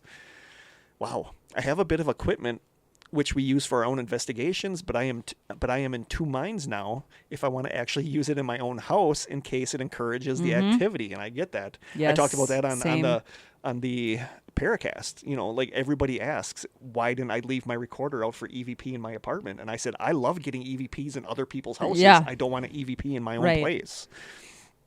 On one hand, I really want to find out what is going on and maybe help this energy move on and cleanse the house. Anyways, hope you find this interesting. I can already hear Krista noping at the thing on the bed. Please keep in mind, I wrote this on my night shift, so please excuse any spelling, grammar mistakes, and I hope it reads okay. Looking forward to hearing all the other stranger stories. Stay strange, Andy. Thank you, Andy. Thank you so much, Andy. But yeah, there's a lot of like recurring themes in these stories. So now we have a voicemail from Sam, listener Sam, who was helping renovate Elsing's secondhand shop. Okay. Yeah, he's the one that messaged us that him and his girlfriend want to go on an investigation with us and have us show them the ropes, which I love the idea of. Yeah. But also, it's not like we're experts. We've had that conversation. There's no such thing as an expert. No. All right, so here's a Sam's voicemail. We got this a while ago, too. Okay. Hi, my name's Sam. I just wanted to say I love the show, and kind of calling in just kind of an interesting thing I thought you guys want to know about. So I hear you mentioned a few times Elsing's secondhand shop podcast when talking about stuff in Wisconsin. I live in Wisconsin. I work here. I am an electrician, and Elsing's secondhand shop is apparently being converted into apartments, and I've been doing some work there, and I've experienced some kind of crazy stuff going on, which is pretty cool, but weird at the same time. But yeah, I was working in there one day completely alone, and I heard blood-curdling scream, I guess you could say, the floor below where I was working, and that was pretty crazy. It's only the main floor, the floor above it, and the basement. So I didn't know what happened. I kind of thought, maybe somebody got hurt, so I went running around looking, and there was nobody, and then it kind of started to set in, and then we throughout taking pictures of our work, there's guys that have gotten orbs of sorts on, in their pictures. And then I also was working with another guy. We were setting a junction box, a big one in the basement, and there was a thermostat hanging from the ceiling by the wire, and we were kind of like, if there's anything down here, move this thermostat, and nothing happened. Turned around, went back to what we were doing, and both of us had our hands on the box, and one of us holding a drill to screw the box to the wall, and we got down, turned around, and about 5 feet away from us where the thermostat was, it was swinging aggressively almost all the way to the ceiling back and forth, and it was hanging by probably a 4 or 5 foot wire. So just thought, you guys might think that was interesting, but love the show. Thank you. Bye. Wow. That's so awesome. We can attest to the fact that that place has some stuff going on. The place is 100%. Like every time we went there, something happened. Yeah. Thank you so much, Sam. And yes, Krista and I will get together with you guys at some point. We just got to figure out where and when. Mm-hmm. But it's so amazingly awesome to hear a story from Elsings, even though it's so not long Elsings after the anymore. fact. Yeah. We need to do an episode about Elsings, but we need to go to Stoughton and that would be a good opportunity to see interview, those guys. Yeah. Interview Vicky. Yeah. But that is the most amazing place. It is 100% haunted. Aaron still talks about it to this day. Well, he had quite the experience. Yeah, he did there. have quite the experience, but so did I. So did we all of us Yeah. did. But I talked about it on the podcast, on the Paracast. I don't remember, but I said that place was known for when it was your first time there, it would show you what it could do, and then it would kind of be cool with you. Like, I would not have spent 2 nights in the building completely by myself if I hadn't felt safe there. And the only time I felt something threatening was that time with you and me in the back of the basement when you and I both noped. And we had the lights on, and you were it was so weird because we're just in that back hallway area. And we're both like, we're not supposed to be in here right now. Like, something doesn't want us here. And that's the only time. Well, that's the night I had the breathing in my ear. Yeah, but that first night when Barry came and Barry and I got sick and all that stuff was happening during the EVP circle, it was like showing us. It was like, see, this is what you're dealing with. I can really jack you guys up if I want to, but other than that, but something happened. We were there at least a dozen times, and something happened every time we were there. So that place is 100% haunted, and I loved Sam's story. I loved hearing about the place, even though it's not there anymore. Yeah. So cool. Thank you so much, Sam. Okay, you have the next story. Oh, me? Yep. Okay. Christina. Hey guys, I'm a South Carolina Facebook stranger, Christina Hatch, who has listened to your podcast for years. I know her name. I'm a little embarrassed by how much I've grown to love you guys and be emotionally invested in your well-being. Haha, seriously. Thank you. So I hesitated to share this story because it still creeps me out to this day. I'm 52 now, and are you 52? 53. I love how you have to think about it. 53. I'm going to be thought 54 you were 52. in July. Dang. Okay. I was, as an aside, who was I talking to the other day? Oh, who was I? I don't remember who I was. But because you're old, you can't remember. How? Just kidding. No, it was Brian Young, I think. Oh. It's like, how different would this be if you and I had got into doing this in our 20s when we had podcasting? When we had more energy and availability to go places. And we wouldn't have had the money, though. Like, I have the money to travel and do stuff like that. That's now. true. I did not have That's that true. back then. That's true. Also, it didn't cost money to investigate places back then either. No. That's so strange. I mean, I feel like the podcast podcast happened to us when it was supposed Yeah, to. But I then agree. part of me wonders how it would be different if we were younger and more energetic and more, like I was carefree as heck back in those days. Yeah. It would have been nothing for me to hop on a plane and go to some haunted place. And now we're just like, I'm old and sore, and my leg hurts, and my tooth hurts. My whole body. Yeah. Okay, continue. I'm 52 now, and it happened when I was 16. I was spending a usual Friday night with my best friend, April. She had 3 younger siblings whom we were always trying to evade. Their house was dark and felt off. Of course, we'd always stay up into the mornings watching horror movies and playing with the Ouija board, so yeah. It's a nope. Anyway, that particular Friday afternoon, April and I had the house to ourselves as her parents had taken her sibs with them. We turned the music up for those few precious hours dancing around, and I sat on her bed while she did her makeup.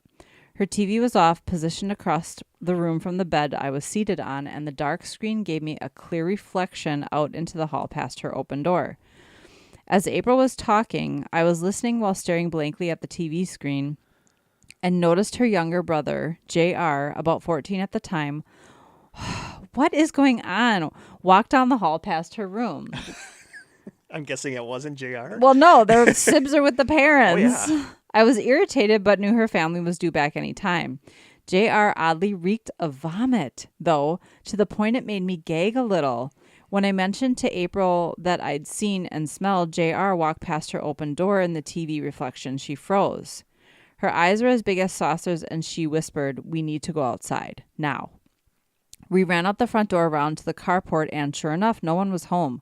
By this time, I was completely freak out because I had just seen JR in that TV reflection. I know I saw him walk past. I couldn't explain it, but I knew we were not alone in that house. We stayed in the yard until April's parents and siblings, including JR, got home about 30 minutes later. We were in tears telling her parents what had happened. This is so weird because I seriously did not pre-read these, and I did not know that there were so many commonalities in the stories this time. Wow. Dude, they were freaked out as well because they could see how distressed we were and covered in bug bites from sitting outside. April's parents had their pastor bless the house the next day, and things seemed to calm down for a while, but she said her family did somehow find a bullet in the drywall in the hall bathroom. Then, soon after that, found out the young man who owned the house before them had committed suicide by gunshot to the head. In the bathroom right near her bedroom, the very bathroom someone or something walked out of and down the hall past April's open bedroom door right behind me. Thanks for reading my story. April and I are still friends to this day, but brunch dates at Waffle House have replaced sleepovers. When she hears this on your podcast, you can bet I'll be getting a phone call for another Waffle House date. Love you guys. Thanks so much for doing what you do, Christina Hatch. Thank you, Christina. Thank you, Christina. Thanks for sticking with the theme, I guess. Yeah. We little incident with the we computer. had some technical We had difficulties. some technical difficulties. I almost died because I thought we lost the entire episode we had recorded so far, but we're okay. Yeah. Thank you, Christina. Yes, thank you. I don't know if I've ever been to a Waffle House. I don't, like an IHOP or something? Or is Waffle House an actual restaurant? Oh, it's an actual restaurant. Oh, I've never been there. That's what I just saw a thing the other day where somebody tweeted that Denny's is just a Waffle House for people that don't know how to fight. Because Waffle Houses are apparently pretty rough. Oh, really? Yeah. Okay. Yep. I think I've even only been to one IHOP once. So I was at IHOP in Green Bay with like Aaron. Like it was good, but you ready for my story? I'm ready. Hey, Krista and Kurt. My name is Karen, and I live in the most eastern part of Canada. Woo, I love Canada. I live on the most eastern part of Canada on the island of Newfoundland. Newfie. I've been listening for almost a year now, and I'm trying to catch up, but I'm also secretly happy to still have a whole pile of episodes ahead of me. Hee hee. I saw your plea yesterday about needing more stories, and I plead, and I've been meaning to email you, so here you go. The incidents I'm about to describe are not terribly scary, but are indeed what my husband and I strongly believe to be signs from the beyond. Steve and I have been together about 16 years. His dad passed away 25 years ago, so I never got to meet him. I'm told that the night he passed, January 12th, his watch stopped. I can't remember at the exact minute, so we'll say 7:15 p.m., but his actual passing happened after midnight. A few years ago, on the anniversary of Steve's dad's death, my sister-in-law Jeanette called that evening to say that a little yellow butterfly suddenly appeared fluttering around inside her house. Now, understand that living on the easternmost part of Canada, winters can be nasty, and this was a particularly cold, snowy January. So where the heck did this butterfly come from? That's interesting. It is interesting. Jeanette kept saying that it was their dad because of the date. The little thing sadly perished after about a week.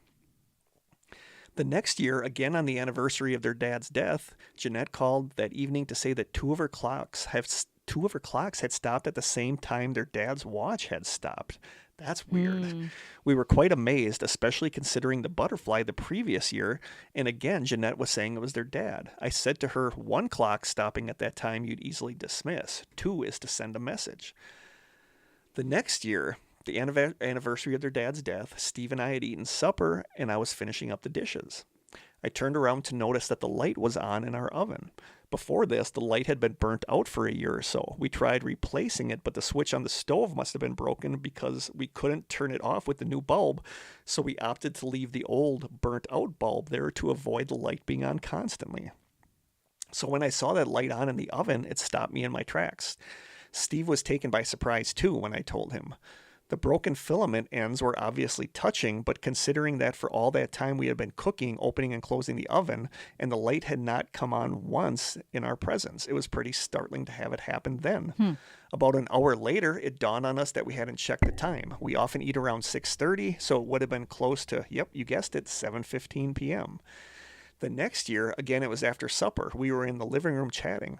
Suddenly, we hear this chime playing in the dining room. We can't figure out what the heck it could be, but after a few minutes rifling around, I found an old travel alarm clock I had bought maybe 15 years before and had tucked away about 5 years before because it was no longer keeping time properly, and the alarm part was not working at all. Yet, here was the alarm going off. I couldn't believe it and had to work with the switches to get it to stop. I placed it back and went back to the living room to continue our chat. About a minute later, the chime started to play again. Then it dawned on us. We checked the time. At that point, it was around 7:25. I said, just like Jeanette's 2 clocks that had stopped 3 years prior, it was a message. We didn't pay attention first when the chime sounded, but the second time made the point. 4 years in a row, 2 living siblings and 1 deceased father. Nothing has happened since, but it's a story we love retelling, and we're still amazed by it all. Keep doing your thing, guys, because you're great. Please always stay strange. I love listening to all parts of your show and your goofiness and your accents. And thanks so much for entertaining us all. A stranger from Newfoundland, Canada, Karen. Wow. Thank you so much, I Karen. love that story. I do too. And stuff like that just makes me... Like, that's not creepy. That's it's not creepy. It's like like comforting. Yeah, comforting. But it makes me wonder why my mom or dad haven't tried Yeah. to, unless they have, and I just didn't notice it. Yeah. You know, like, I don't know. But I love that story. Definitely, like, 4 years in a row, there's something to that. It's not just coincidence. Yeah. I think That's maybe just a don't forget me. I think it's a sign. Yeah, I think it's a sign. So thank you so much, Karen. I love that that. story. Is it me? Yep. Kayla. From Kayla. Oh, Kayla. Yeah, Our Kayla. Our Kayla. She's we own her. geocaching this weekend for the first time. So exciting. we've been messaging. I told her one of these days her and I need to hook up, like a lunch hookup, not like a biblical hookup.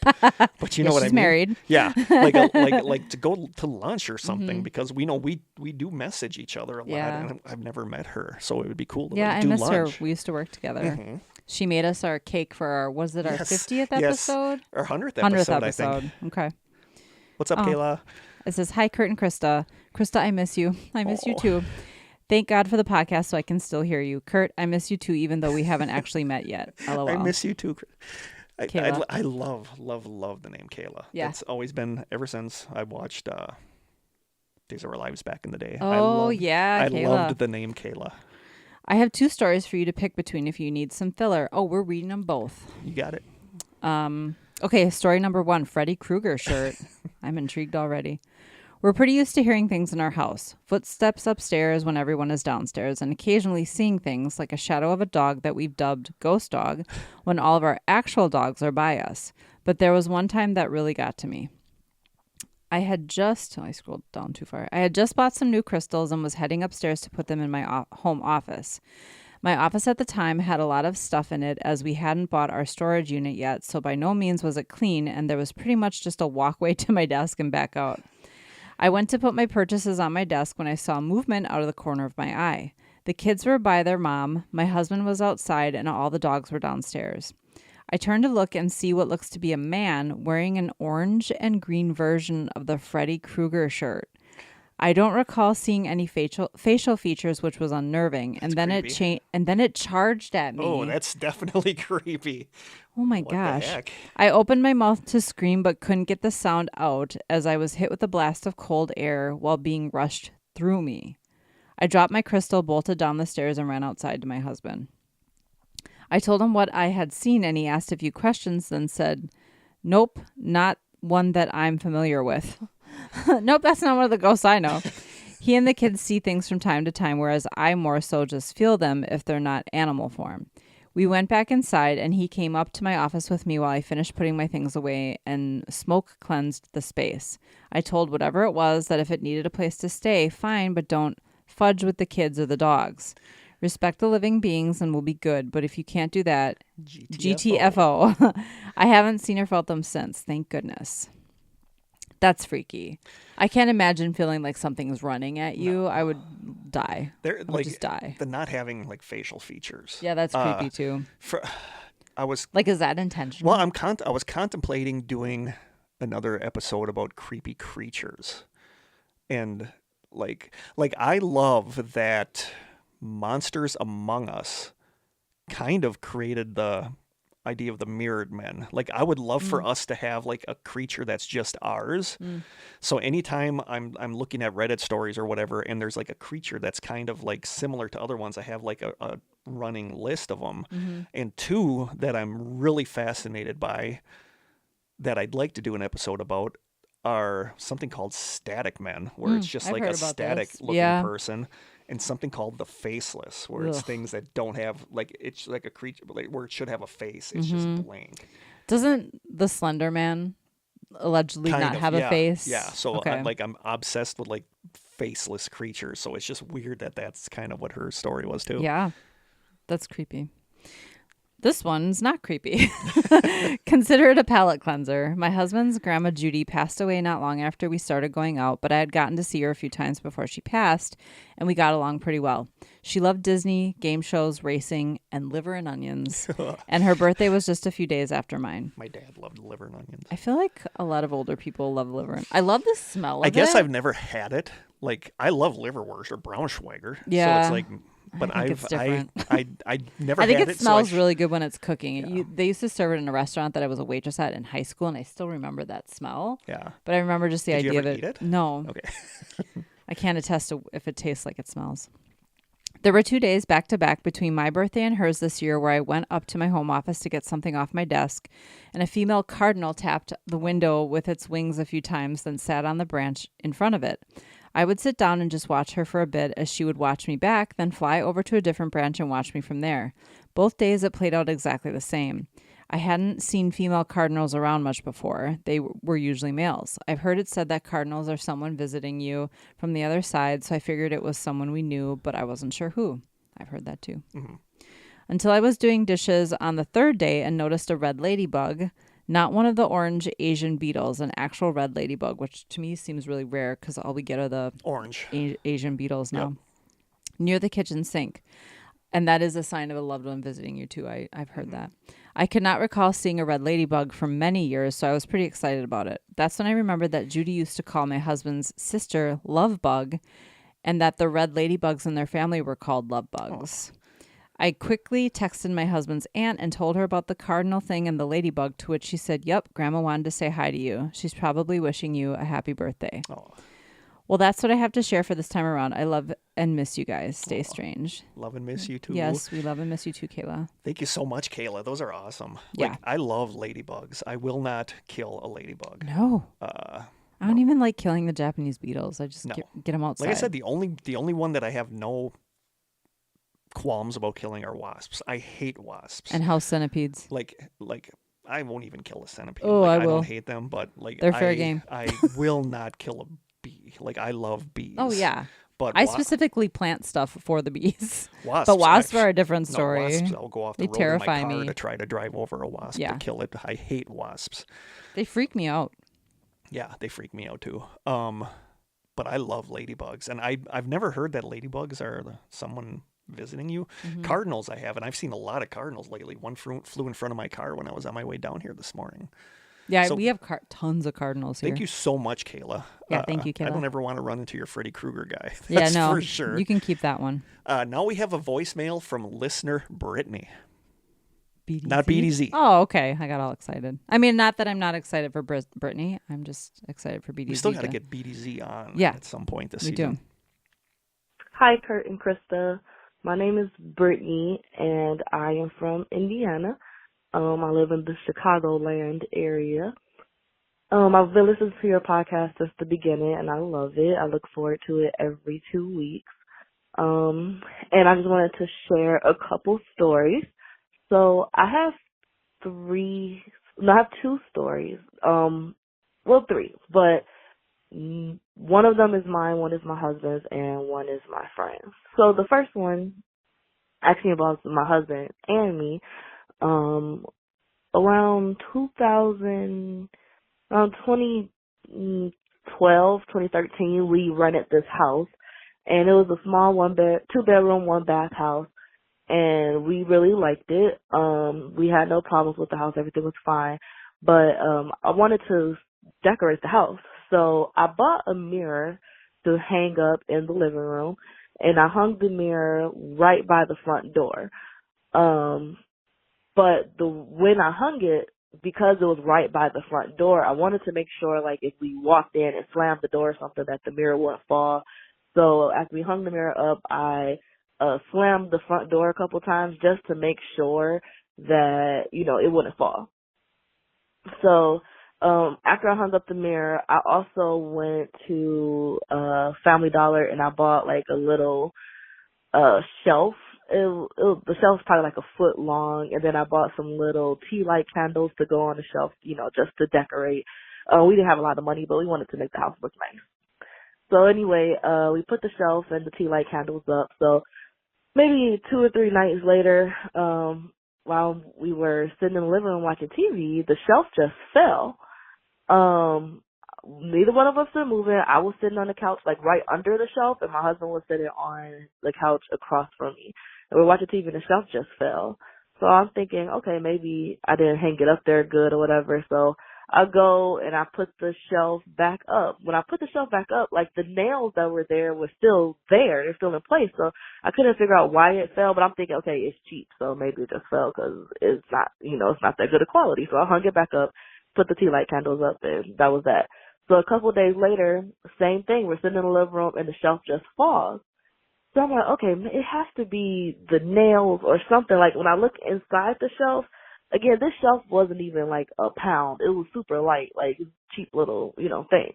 So I look at the like holes on the shelf to see if they're shifting or something. No, they're just like put into it already or whatever. So I'm like, I don't understand why this shelf keeps falling. So then my husband looks at me and he was like, I've told you there's creepy things that go on in this house and you try to ignore it. My perspective on the supernatural is I think of it as like a boxing match. I enjoy watching boxing matches, so I like to hear other people's stories or other people's events, but I don't want to get in the ring, meaning I don't want to experience anything supernatural for myself.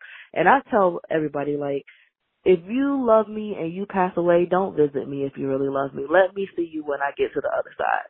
So anyway, he says I was in denial about things that happened, but whatever. So anyway, the shelf fell, so I put it up again. So after we had this conversation about me ignoring things, whatever, I just said, it's fine, we'll figure out what it is, move on. So maybe a day or two later, we were sitting just watching TV, and all of our shower stuff, like the shampoo, conditioner, everything we had in the bathroom, it just all fell into the bathtub out of nowhere. And we both looked at each other like, what the heck is going on? So we go in there, like, there was no reason for this to fall. We could not explain why all this stuff just fell at one time. So later on that night, we were back in the living room watching TV, and sure enough, the shelf falls again. And my husband was like, okay, you cannot ignore this.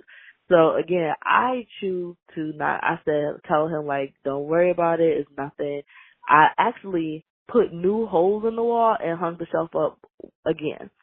So the next day, me and him were in the car, and I told him, like, okay, I don't want to talk about it in the house just in case there is something in the house, but maybe there is something going on, and I just don't feel like if we talk about it, I feel like if we talk about it around it, it's going to make it worse. I don't know. That's just my idea about it. So he's like, well, I think it is something, but it's not that big of a deal. So long story short, we ended up finding out that our landlord was not the actual original owner of the house. Our landlord actually got the house in she bought the house because the taxes hadn't been paid. The original owners of the house were an elderly couple who never had any kids. So when they passed away, the state just got their house, and then our landlord bought it from there. A neighbor told us that. So I was wondering if maybe they just didn't like the shelf, and that's why the shelf kept falling. But that doesn't explain the stuff in our bathroom happening. There was another time when we were just sitting in the living room and a laundry basket just flipped over in the bedroom. Like, we heard it flip, but we didn't see it happen. But when I went in there to see what the noise was, it was a laundry basket had flipped over. what I said, the final situation with the shelf was, as per every other time, we were sitting and watching TV, and the shelf fell. So I finally just said out loud, like, if this is what you're going to use to bother me, I'm just not going to put the shelf up anymore. So I took the shelf down, put it away in the box, and we just didn't put it up anymore. But in the beginning, I explained about the mirror, because what was weird is the mirror was so much bigger and so much heavier than this little shelf, and the mirror never shifted. The mirror never moved. It never fell. Nothing. So it had to be that whatever it was, if it was the older people in the house, they just didn't like that shelf. So I chose to get rid of it. My second story is from my friend, and he was telling me about the house that he grew up in when he was younger. And he was saying that one day he came home from school and he was making himself a snack in the kitchen, and all of a sudden he heard the TV come on in his mom's room. So he went to his mom's room to see, how did the TV come on or what was going on. And when he opened the bedroom door, he saw an elderly couple sitting on his mom's bed, staring at the direction of the TV. They never turned around to look at him or anything, so he just slowly closed the door and walked out, and he left and went to his grandma's house. So later on that night, he told his mom what happened, and she told him, like, it's nothing happened. And he was getting very upset because he was trying to explain to her, like, yes, it did happen. This happened. I saw it. It's real.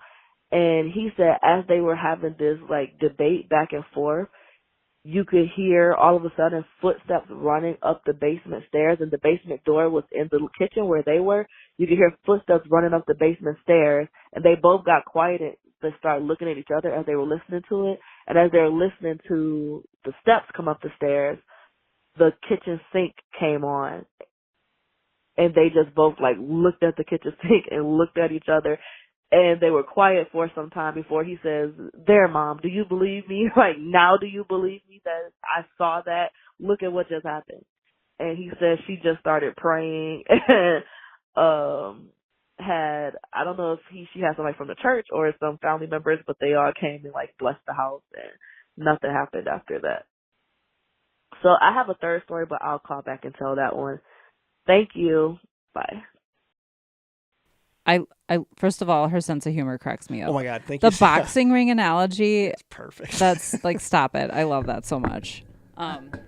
Yeah, that's great. At first I was like, yeah, the shelf thing, you can easily explain that away. But then when she reminded us that the mirror was hanging above it and never moved. And it was like constant problems with the shelf. I feel like if it was the couple and she kept trying to explain away the shelf just being the shelf, they're like, okay, we're going to go in the bathroom and mess some stuff up because you can't explain that. Just like, no, really, this is real. We're doing this. Yeah. I love that she's just like, fine, I won't put the shelf up. I don't ever want to be like in the kitchen and hear footsteps running up the stairs. So, I was noping all the way through the running Brittany, up the stairs. that was thing. awesome. Ugh. Thank you so much. Yeah, thank you, that. Brittany. That is awesome. That's like, I don't know what to make of that. Like the old couple, like there's something. It kind of makes sense. Yeah, but you the hear shelf, about that. Yeah. Like someone tries to make changes to a house someone lived in for decades and they don't approve. Well, the shelf story is 100%. There's something going on. Yeah, there's something going on there. So thank you so much. My story, I don't know how to pronounce this. Is that Dana? Danya? Is that Danya or Dana? I think Danya. I think Danya too. But they write, "Hello, Krista, Kurt, and fellow strangers. Love the podcast. Been meaning to submit this story for a while. Sorry if this doesn't make sense in any places. It's a bit of a long story, and I'm a sleep-deprived mom of a 3.5-month-old. LOL. Wow, that's a rough age. Anyway, here goes. So to set the story, I'm part of a volunteer search and rescue team, or SAR. Oh, I think she's posted about this on the Strangers page. It's fascinating stuff. We are stuff. headquartered on the grounds of a mostly abandoned state mental hospital and often do our training there. Dang. Right? Okay. It works well to train for SAR because there are a lot of different environments to practice in, like collapsed buildings, old vehicles, natural wooded areas, etc. They are slowly shutting down the hospital and moving patients elsewhere. This has been going on for decades. We used to be headquartered in part of the hospital that was still active, but it came time to finally demolish that building, so we moved to a building at the adjacent parkland that also used to be an active part of the hospital. The whole area is really creepy. Buildings dating back to the 1700s, a graveyard of unknown graves, a tunnel system under the hospital, abandoned medical equipment, a random chained up door that no one has opened in years, and no current staff seems to know what it houses. We call it the gates to hell. Oh, sure. One of the tunnels even randomly has an old doll sitting in the middle of it for no apparent reason. Come on. So yeah, it's a really spooky place. Yeah. So one evening we were doing a lot of work on our new headquarters. Cleaning, painting, spackling, etc. The park where we're located was closed for the night, so the only people there were our group and 2 park staff members. The park roads are all gated at the perimeter of the property. All the gates are locked at night. The gate nearest our building has a combination lock that our team members all have the code for, so we use that exit to leave when we are there after park closing. There are about 10 of us there, one of whom was a woman I'll call Jane. At about 8 p.m., Jane told the rest of us she was staying another hour before heading home. Shortly after she told us this, I walked out of the building to get some fresh air and ended up having a brief conversation with our team chief and another member in the parking area next to our building. We were maybe 50 yards away from the only entrance or exit to our building. After talking for about 5 minutes, we all 3 saw Jane exit the building, walk quickly to one of the cars, and get in. I'll note that Jane was a newer team member, so none of us knew what car she drove. We just assumed the car she got into was hers. I think this is going to be another doppelganger story. I don't know. Myself and the 2 people I was with all thought it was odd and commented on it since Jane had just told us she'd be staying another hour. My chief commented that maybe she was just grabbing something from her car, but soon we heard the ignition turn on and she pulled out of her spot. Or she saw something and noped it and was like, I'm out. Yeah. Deuces. I commented that I hoped she was feeling okay. She pulled out of the lot and we saw her turn her car in the wrong direction, away from the gate with the combination lock.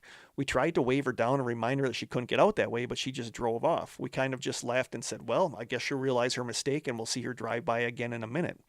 But we kept talking for another 15 minutes and she never drove back our way. We thought it was odd, but figured that maybe someone forgot to lock one of the other gates. Strange, but not a big deal. So after talking about 15 minutes, we all 3 witnessed Jane leave and commented on it multiple times. We went back into the building, walked upstairs to the room we were working in, and there was Jane standing in the exact same room she was in when I left. We were all stunned, and we were like, wait, why did you leave? How'd you get back in the building without us noticing? Where's your car? She was so confused and told us that she had no idea what we were talking about. She never left the building, definitely did not drive away. There were several other people in the room with her who confirmed that she never left. We all went outside and her car was still there, which was apparently not the car we saw drive away. That's weird. Who or what the hell did we all see? It was the summer, so it was still light out when we witnessed her leaving, and there was no way she could have gotten back into the building without us noticing. The people working in the front room confirmed no one else entered or left the building during that time I was outside, and there should be no one but us and park staff who all wear uniforms in the park anyway. Jane also looked very unique. She is tall and lanky, has short spiked hair that was dyed bright pink at this time, and she was wearing overalls covered in paint from our work on the buildings. So not a case of mistaken identity. No one else on our team looked anything like her, neither did the 2 park staff on duty that night. So there's no one we could have confused her with. We confirmed with the park staff that the other gates were all locked and they did not let anyone out after hours. So how did that car and that driver even get out of the park? I could excuse it away somehow if it was just me who witnessed this, but all 3 of us saw her leave and actually discussed the fact that we all saw her leave before we realized it was not actually her. So I don't know any way we could have been mistaken. We definitely saw Jane leave, but it also was definitely not her. That's so creepy. We were all supremely creeped out and proceeded to finish up our work early and all hustled out before it got dark. Discussing it later, we remembered how our chief had multiple times over the years gotten odd comments that when we were at our old building in the main part of the hospital. Various hospital staff members would periodically come up to him and say something like, "Oh, hi, Chief. I saw you the other night and I tried to say hi. I guess you didn't hear me at all." Or, "I didn't know you were training last night. I saw you in one of the buildings." Only this would always be referring to times when our chief was definitely not on the hospital property. That's weird. Yep. He always figured there must be someone who just kind of looked like him, but it was strange that he hadn't run into this person himself in the 10 plus years he'd been training there. After our encounter with the apparent Jane doppelganger or mimic or whatever you want to call it, He now wonders if, in fact, the sightings of someone who looked like him over the years were not actually a look-alike person at all, but whatever perhaps this thing was. Something that might be lurking in the abandoned buildings and crumbling tunnels of the hospital long before we got there. Ick. I've had plenty of other creepy experiences at this hospital, like lights being turned on in empty, locked buildings and mysterious children's footprints and dust on the walls. Wow. But the Jane doppelganger was the most dramatic encounter I've had so far. My team still trains there, though we don't often go out at night anymore. Perhaps there will be more stories to come. Thanks for the amazing podcast. Seriously, listening to you guys has gotten me through some very lonely times during lockdown especially, and I love this community of strangers. Best, Danya. Thank you so much. But another doppelganger is story, so Danya. weird. What the heck? It's so weird how many doppelganger mimic stories like show up in this. So it's interesting that this one location seems to have something that Yeah. that's strange. Yep. That's very strange. I don't know. Can I get the idea? But can something that It's like a shapeshifter. like a shapeshifter, can something that lives there? Does it have this ability to like? I mean, when they were explaining that Jane or whoever left, I'm like, it could have been somebody else. But then when they described how unique she looks, yeah. it's like, yeah, if they all saw What her are the odds? get into the car and then I don't know, the mimic stories and doppelganger stories, man. Creepy. Weird. I don't know. Thank you so much for the awesome story. Yeah. So now Hope we said your name right, by the way. I hope I did too. Let me know. I think it's Danya, but it could be Dana. I don't know. Now we have a voicemail from Jen. Hey, Kurt and Krista. This is Jen from the Strangers Group. Just a quick story for the listener episode. It was, way back in the early 2000s. We were in France on vacation, and we were all out on the balcony, and it was nighttime. And we were staring at like the beach, and I had made like a sandcastle and everything, so I was like watching over it because I was like 12, and that's what 12-year-olds do. Anyways, we were outside on the balcony, and we were all just looking up at the stars, and all of a sudden we saw this thing just kind of like move across the horizon, and we're like, oh, that's really cool, and we thought it was like a meteor at first, or like a falling star, and then we kind of watched it like do a zigzag type pattern. It went like across, up, over, and then all of a sudden it just shot clear across the sky and was like gone, like blinked out. And like my mom, my brother, and I were all just really confused as to what we just saw. And we chalked it up to a UFO, but who knows what it actually was. But it was just really weird and really cool. So yeah, that's my story. It's just a short one. And you guys are awesome, and I love the podcast. Goodbye.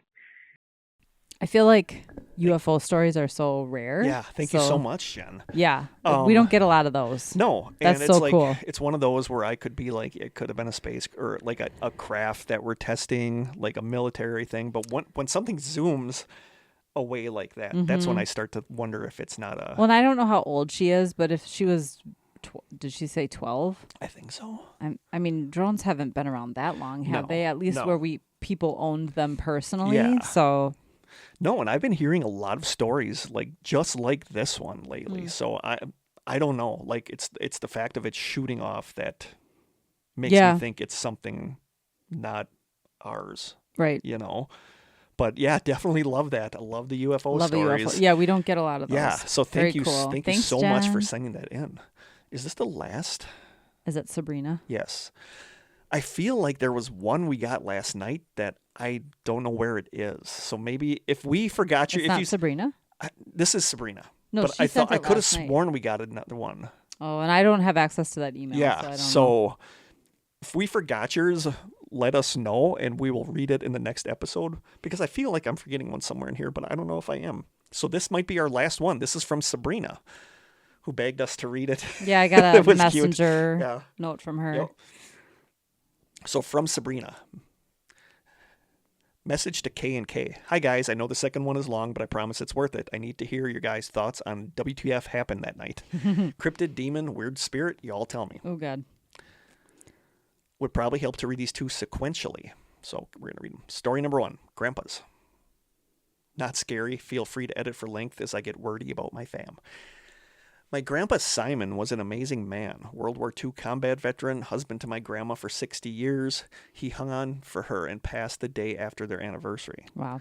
After a father of 7, with my dad being the oldest son. I was his baby grandchild out of 10 until a couple years before he passed, and I was 18 when he went. I spent a ton of time with him growing up, and he is why I got my degree in international relations and now aspire to be a human rights lawyer. Wow. That's impressive. He built his home in Mountain View, California by hand with his brother and cousins in the 40s, and despite eminent domain making them move it to another neighborhood in the late 60s, he and my grandma raised all of us in their little 2-home compound. Everyone in the family was blessed to have so many memories and holidays, from Easter to Tamale Day, both in the house with the scent of New Mexico chili and the sounds of mariachi music. I love mariachi music. It's always so happy. Yep. And outdoors with his lovingly tended gardens full of Mexican roses and varieties of cacti and succulents reminiscent of his New Mexican roots. With that amount of love in the house, it was so special that when his cancer progressed, he was able to have in-home hospice care and pass away with his favorite mariachi tune playing, surrounded by all of us. I was lucky enough to be holding one of his hands when he went. That's so sad. It was a Friday night in the summertime. The funeral home came and removed his body that night, and my dad and I settled in to stay overnight in the house with my grandma, who had Alzheimer's and dementia. She was lucid during his passing and saying goodbye, another blessing, but was not there much after that. She had stopped sleeping in their bedroom when he was moved to hospice, so my dad stayed out with her in the living room, and I went to their bedroom to crash for the night. It was a draining day, so I fell asleep decently easily, but for some reason my intuition or sensitivity told me that I might get a visit in the night. I woke up around 2 or 3 a.m., and there he was, sitting in his recliner not far from the bed, facing the TV as he would, just lightly rocking peacefully.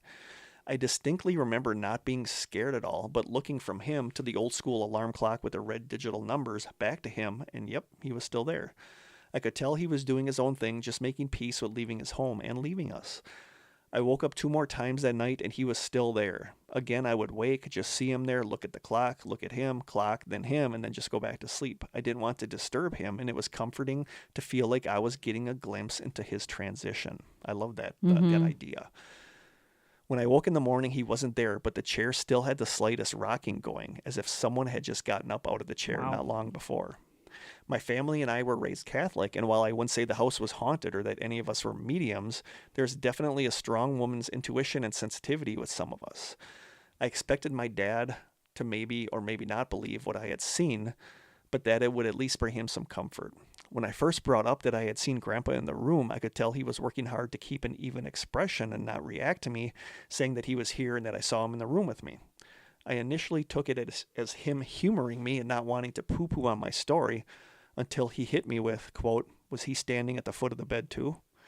I was like, what you talking about, Dad? I tell him what I saw through the night and in the morning, and then my poor dad goes, "Oh, well, that sounds much nicer. When I was a teen and my abuelito, Simon Sr., Grandpa's dad, passed, I had to sleep in his bed too, but when I woke up, he was standing over me. Turns out, great-grandpa passed in '66 from a heart attack. He may have been a bit less of the serene and at peace and a little more of who is in my bed and why am I not in my body anymore? LOL, my poor dad.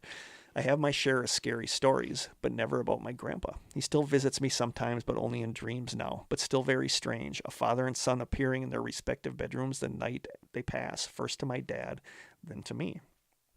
Story number 2. In the fall of 2009, I did a semester abroad in Madrid, at the same time that my roommate bestie Samantha did a semester in Paris.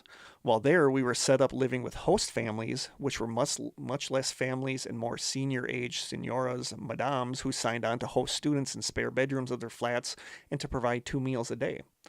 The host family situation is great to have an immersive linguistic and city living situation, but it also means no room to have anyone come stay with you. My senora, Conchi, C-O-N-C-H-I, Conchi, was such a sweetheart and made the best paella that I've ever had in my life. What is paella? What is paella? Paella? Yeah.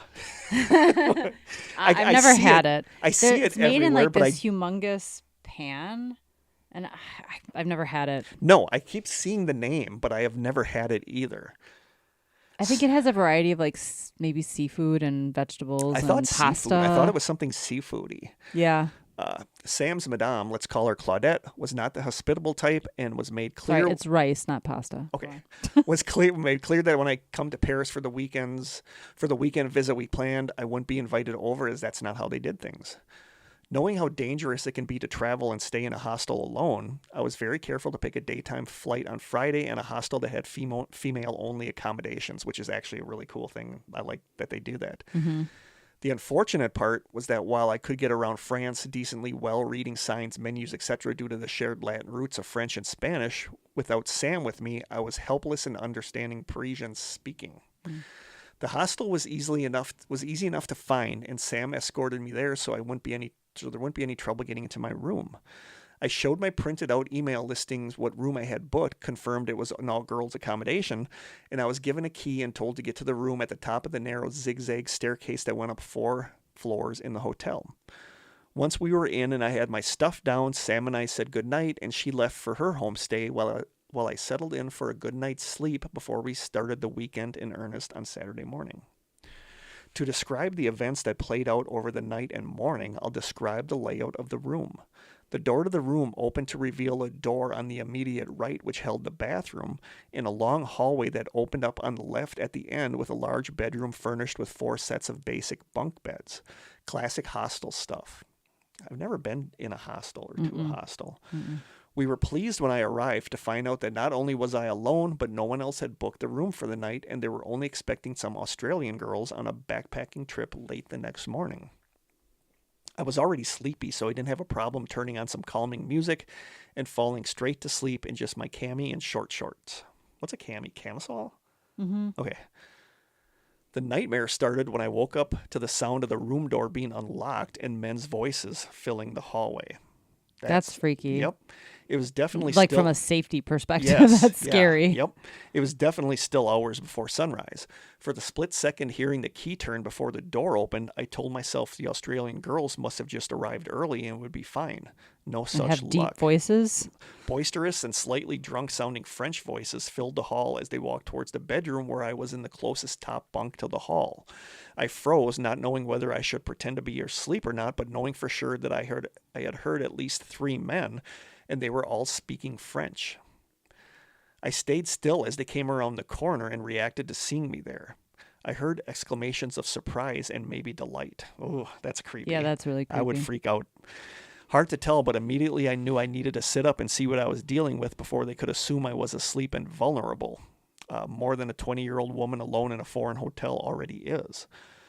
Upon seeing me sit up, one of them greets me and asks if I speak French or English. I definitely did not like the tipsy and hungry look in their eyes waiting for my response. I responded and said there must be a mistake because this room is for women only. Then the main guy says loudly something in French and they all laugh.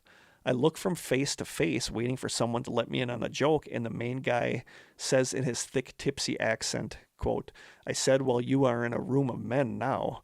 And they all roar in laughter again. Not one of them looked away from my body this whole time. That's just so, yeah. Like I obviously don't know. Mm-hmm. I was just listening to the Sofa King podcast yesterday when they got in a big argument about, like, one of the guys is kind of a jerk, but they got in this discussion about that we can't understand what it feels right. like, because one of the hosts, Brent, the one that I really like, was telling the other one, he's like, dude, you could, you're a jiu-jitsu guy. You could whip 95% of the population. So you don't understand what it is like to be in a female's body that doesn't have that belief, that confidence that they can defend themselves, So this is like horrible. Like I cannot imagine what this is like. My heart is pounding at this point as I try to calculate just how dire the situation is and what my options are. I know from my experience growing up an athlete and playing street ball in parks and gyms with men that it's a delicate dance sizing up a group of men.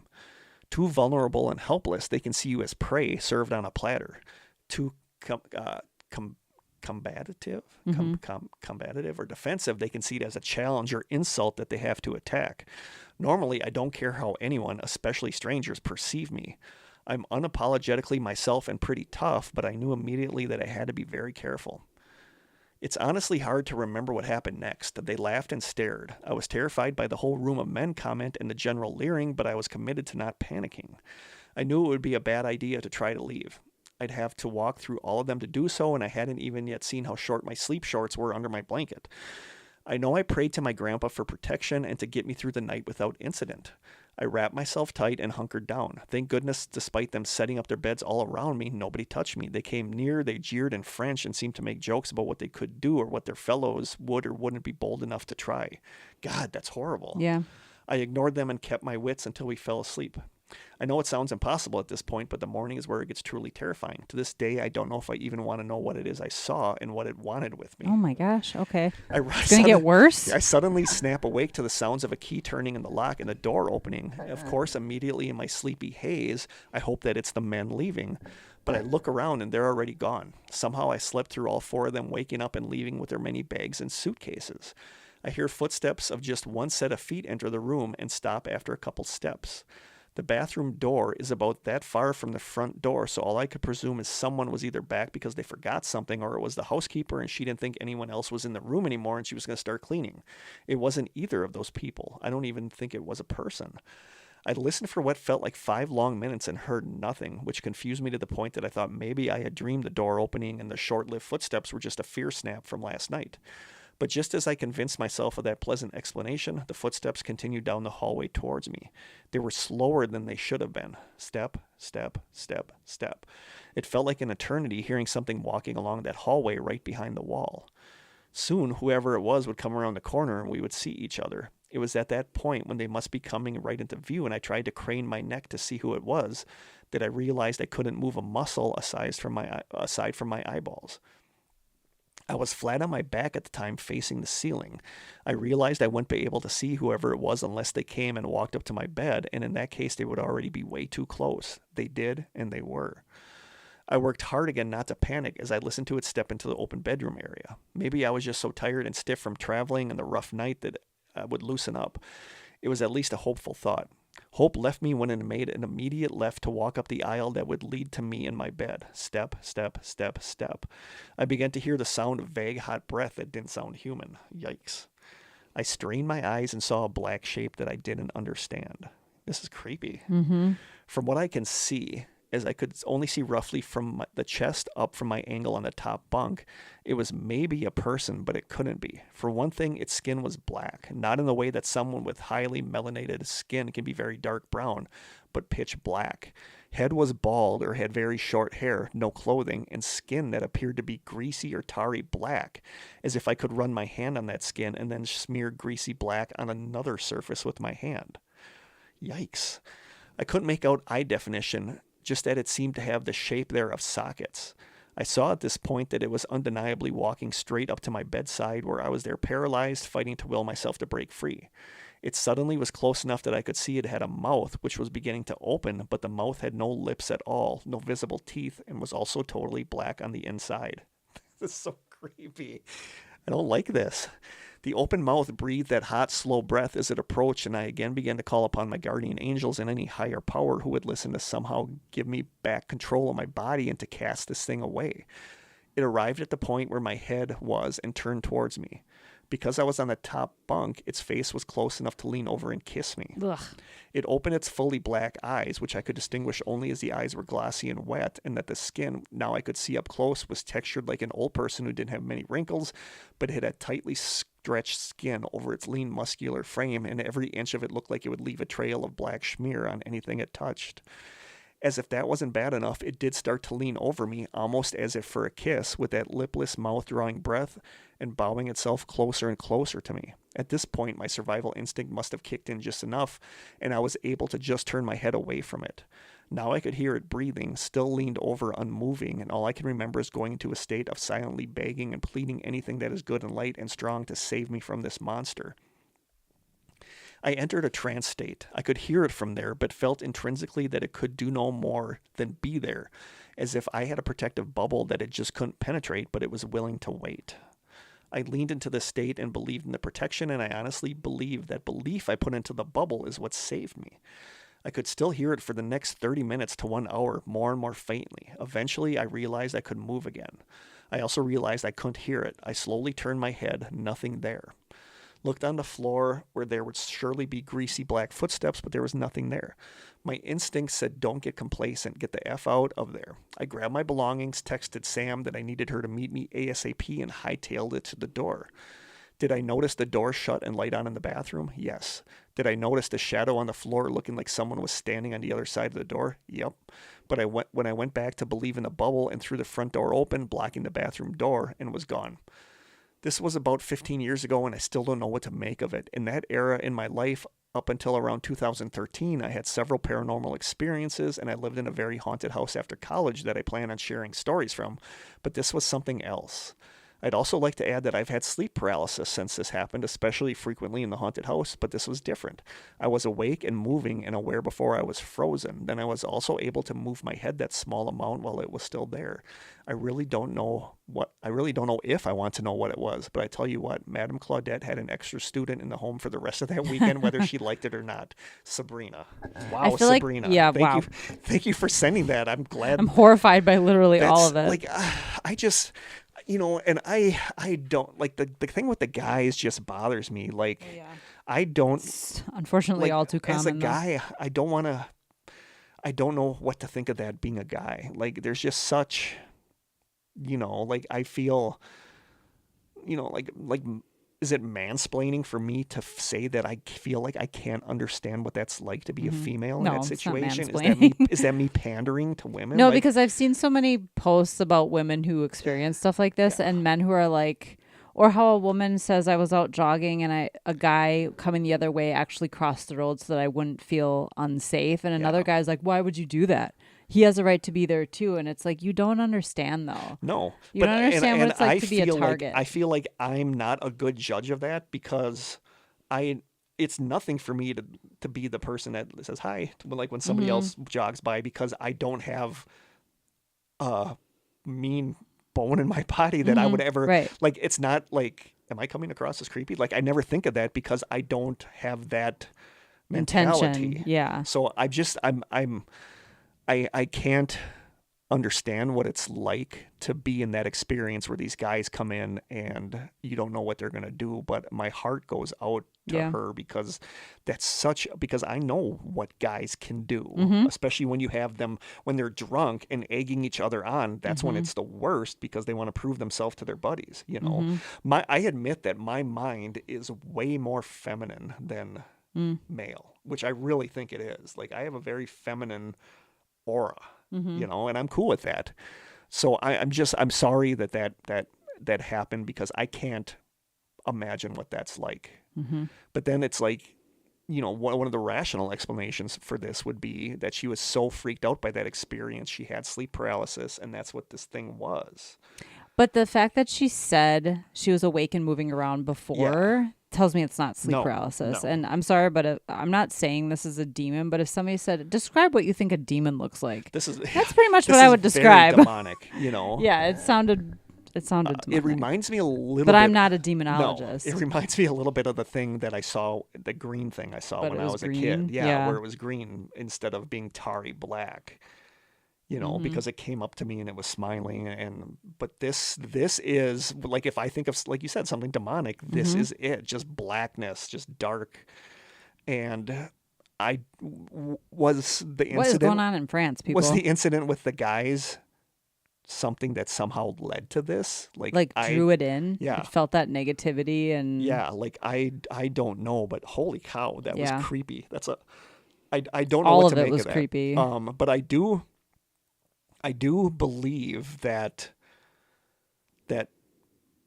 there are either things that protect us or that you can or manifest something to protect you. Like when you need that protection, either something does it or you create that bubble around yourself to protect yourself from whatever this darkness is. So I 100% believe that something protected you from this thing.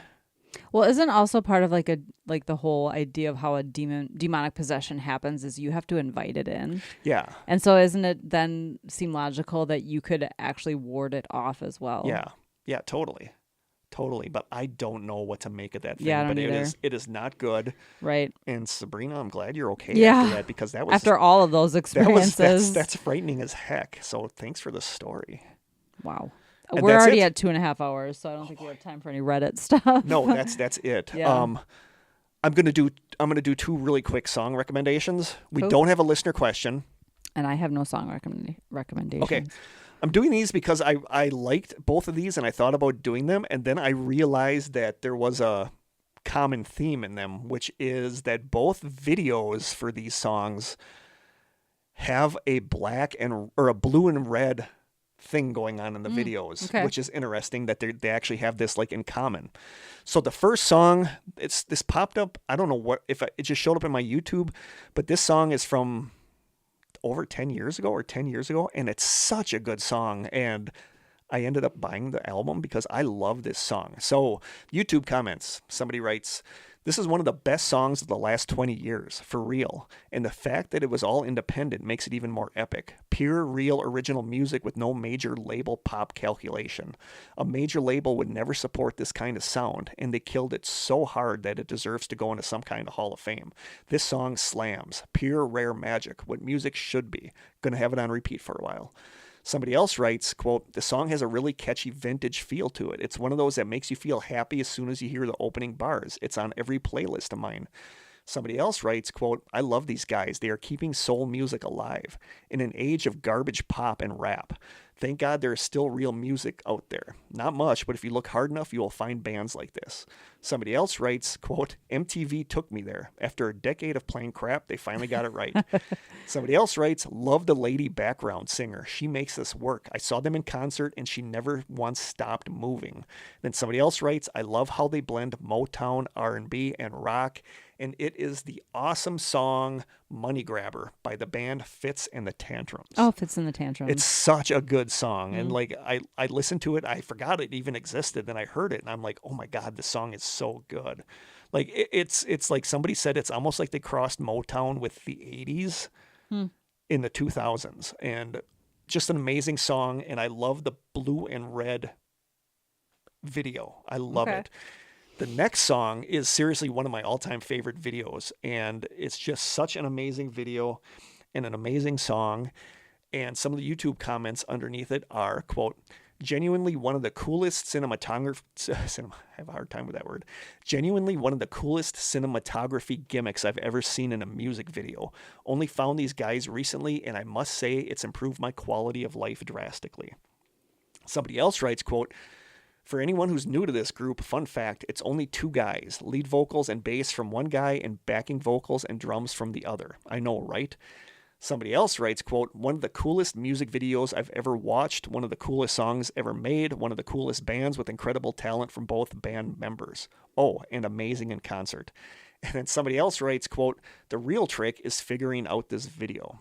And again, watch this video. This is my all-time favorite music video. Like, I love that you kind of have to put together what's going on in the video and figure out what's going on. And ironically, the name of the song is Figure It Out, and the band is Royal Blood. And they keep doing this cool thing with the red and blue switching back and forth, and then you're like, what's going on? And then by the end of the video, you realize what the storyline is, what's going on in the video. So it is the song Figure It Out by Royal Blood. I was Those like, are my the songs. Black Keys? I was like trying to think of all the duos that I... Those are my songs. Okay, cool. And we have no listener question, so my listener question to you, Krista, how you doing?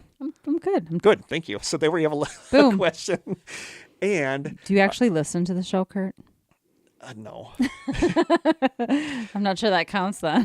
We have our deets are, you can email us at thestrangesessions@gmail.com. We are on Instagram at thestrangesessions, where Krista does an amazing job. I love our Instagram listeners. You can send postcards and snail mail to The Strange Sessions, P.O. Box 434, Manitowoc, Wisconsin 54221-0434. You can call our lonely phone number at 920-443-9602. And you can still send listener stories to thestrangesessionsstories@gmail.com. And I should just add to your list that if you want to support us on Ko-fi, yes, I think it's literally just ko-fi.com and probably / the Strange Sessions. I can't quote that, backsplash or backslash. Backslash. Do you say splash? Maybe. If you just Google Ko-fi the Strange Sessions, I'm sure you'll get the website. Yeah. But if we hear us talking about the side sessions, that's where you can get that. Yep. And a huge thank you to everybody for sending in their stories today. These were some awesome. I just can't believe the mimicking theme. That's like crazy. There's so many. Just like I'm blown away by. I know what I'm going to have nightmares about tonight. Yep, and you're here by yourself. Mm-hmm. Glad I'm not. Mm-hmm. It's creepy. Like I'm never alone in my apartment anyway. That's you every night. So thank you so much, everybody. You guys came through so hard for this episode, giving us these stories, and this was, I think, one of our best listener stories episodes. Yeah, Super I think creepy. so. Actually, love that there's like common themes, which was weird that we didn't expect. Weird but synchronicity. Thank you so much, everybody. Now we're gonna dance over to the side sessions. A couple inches to the left. Dancing, a little bit of a hint for what this episode is about. Oh yeah, that's right. And thank you so much for the stories. We love you guys so much. Thank you for always listening. And until next time, stay strange.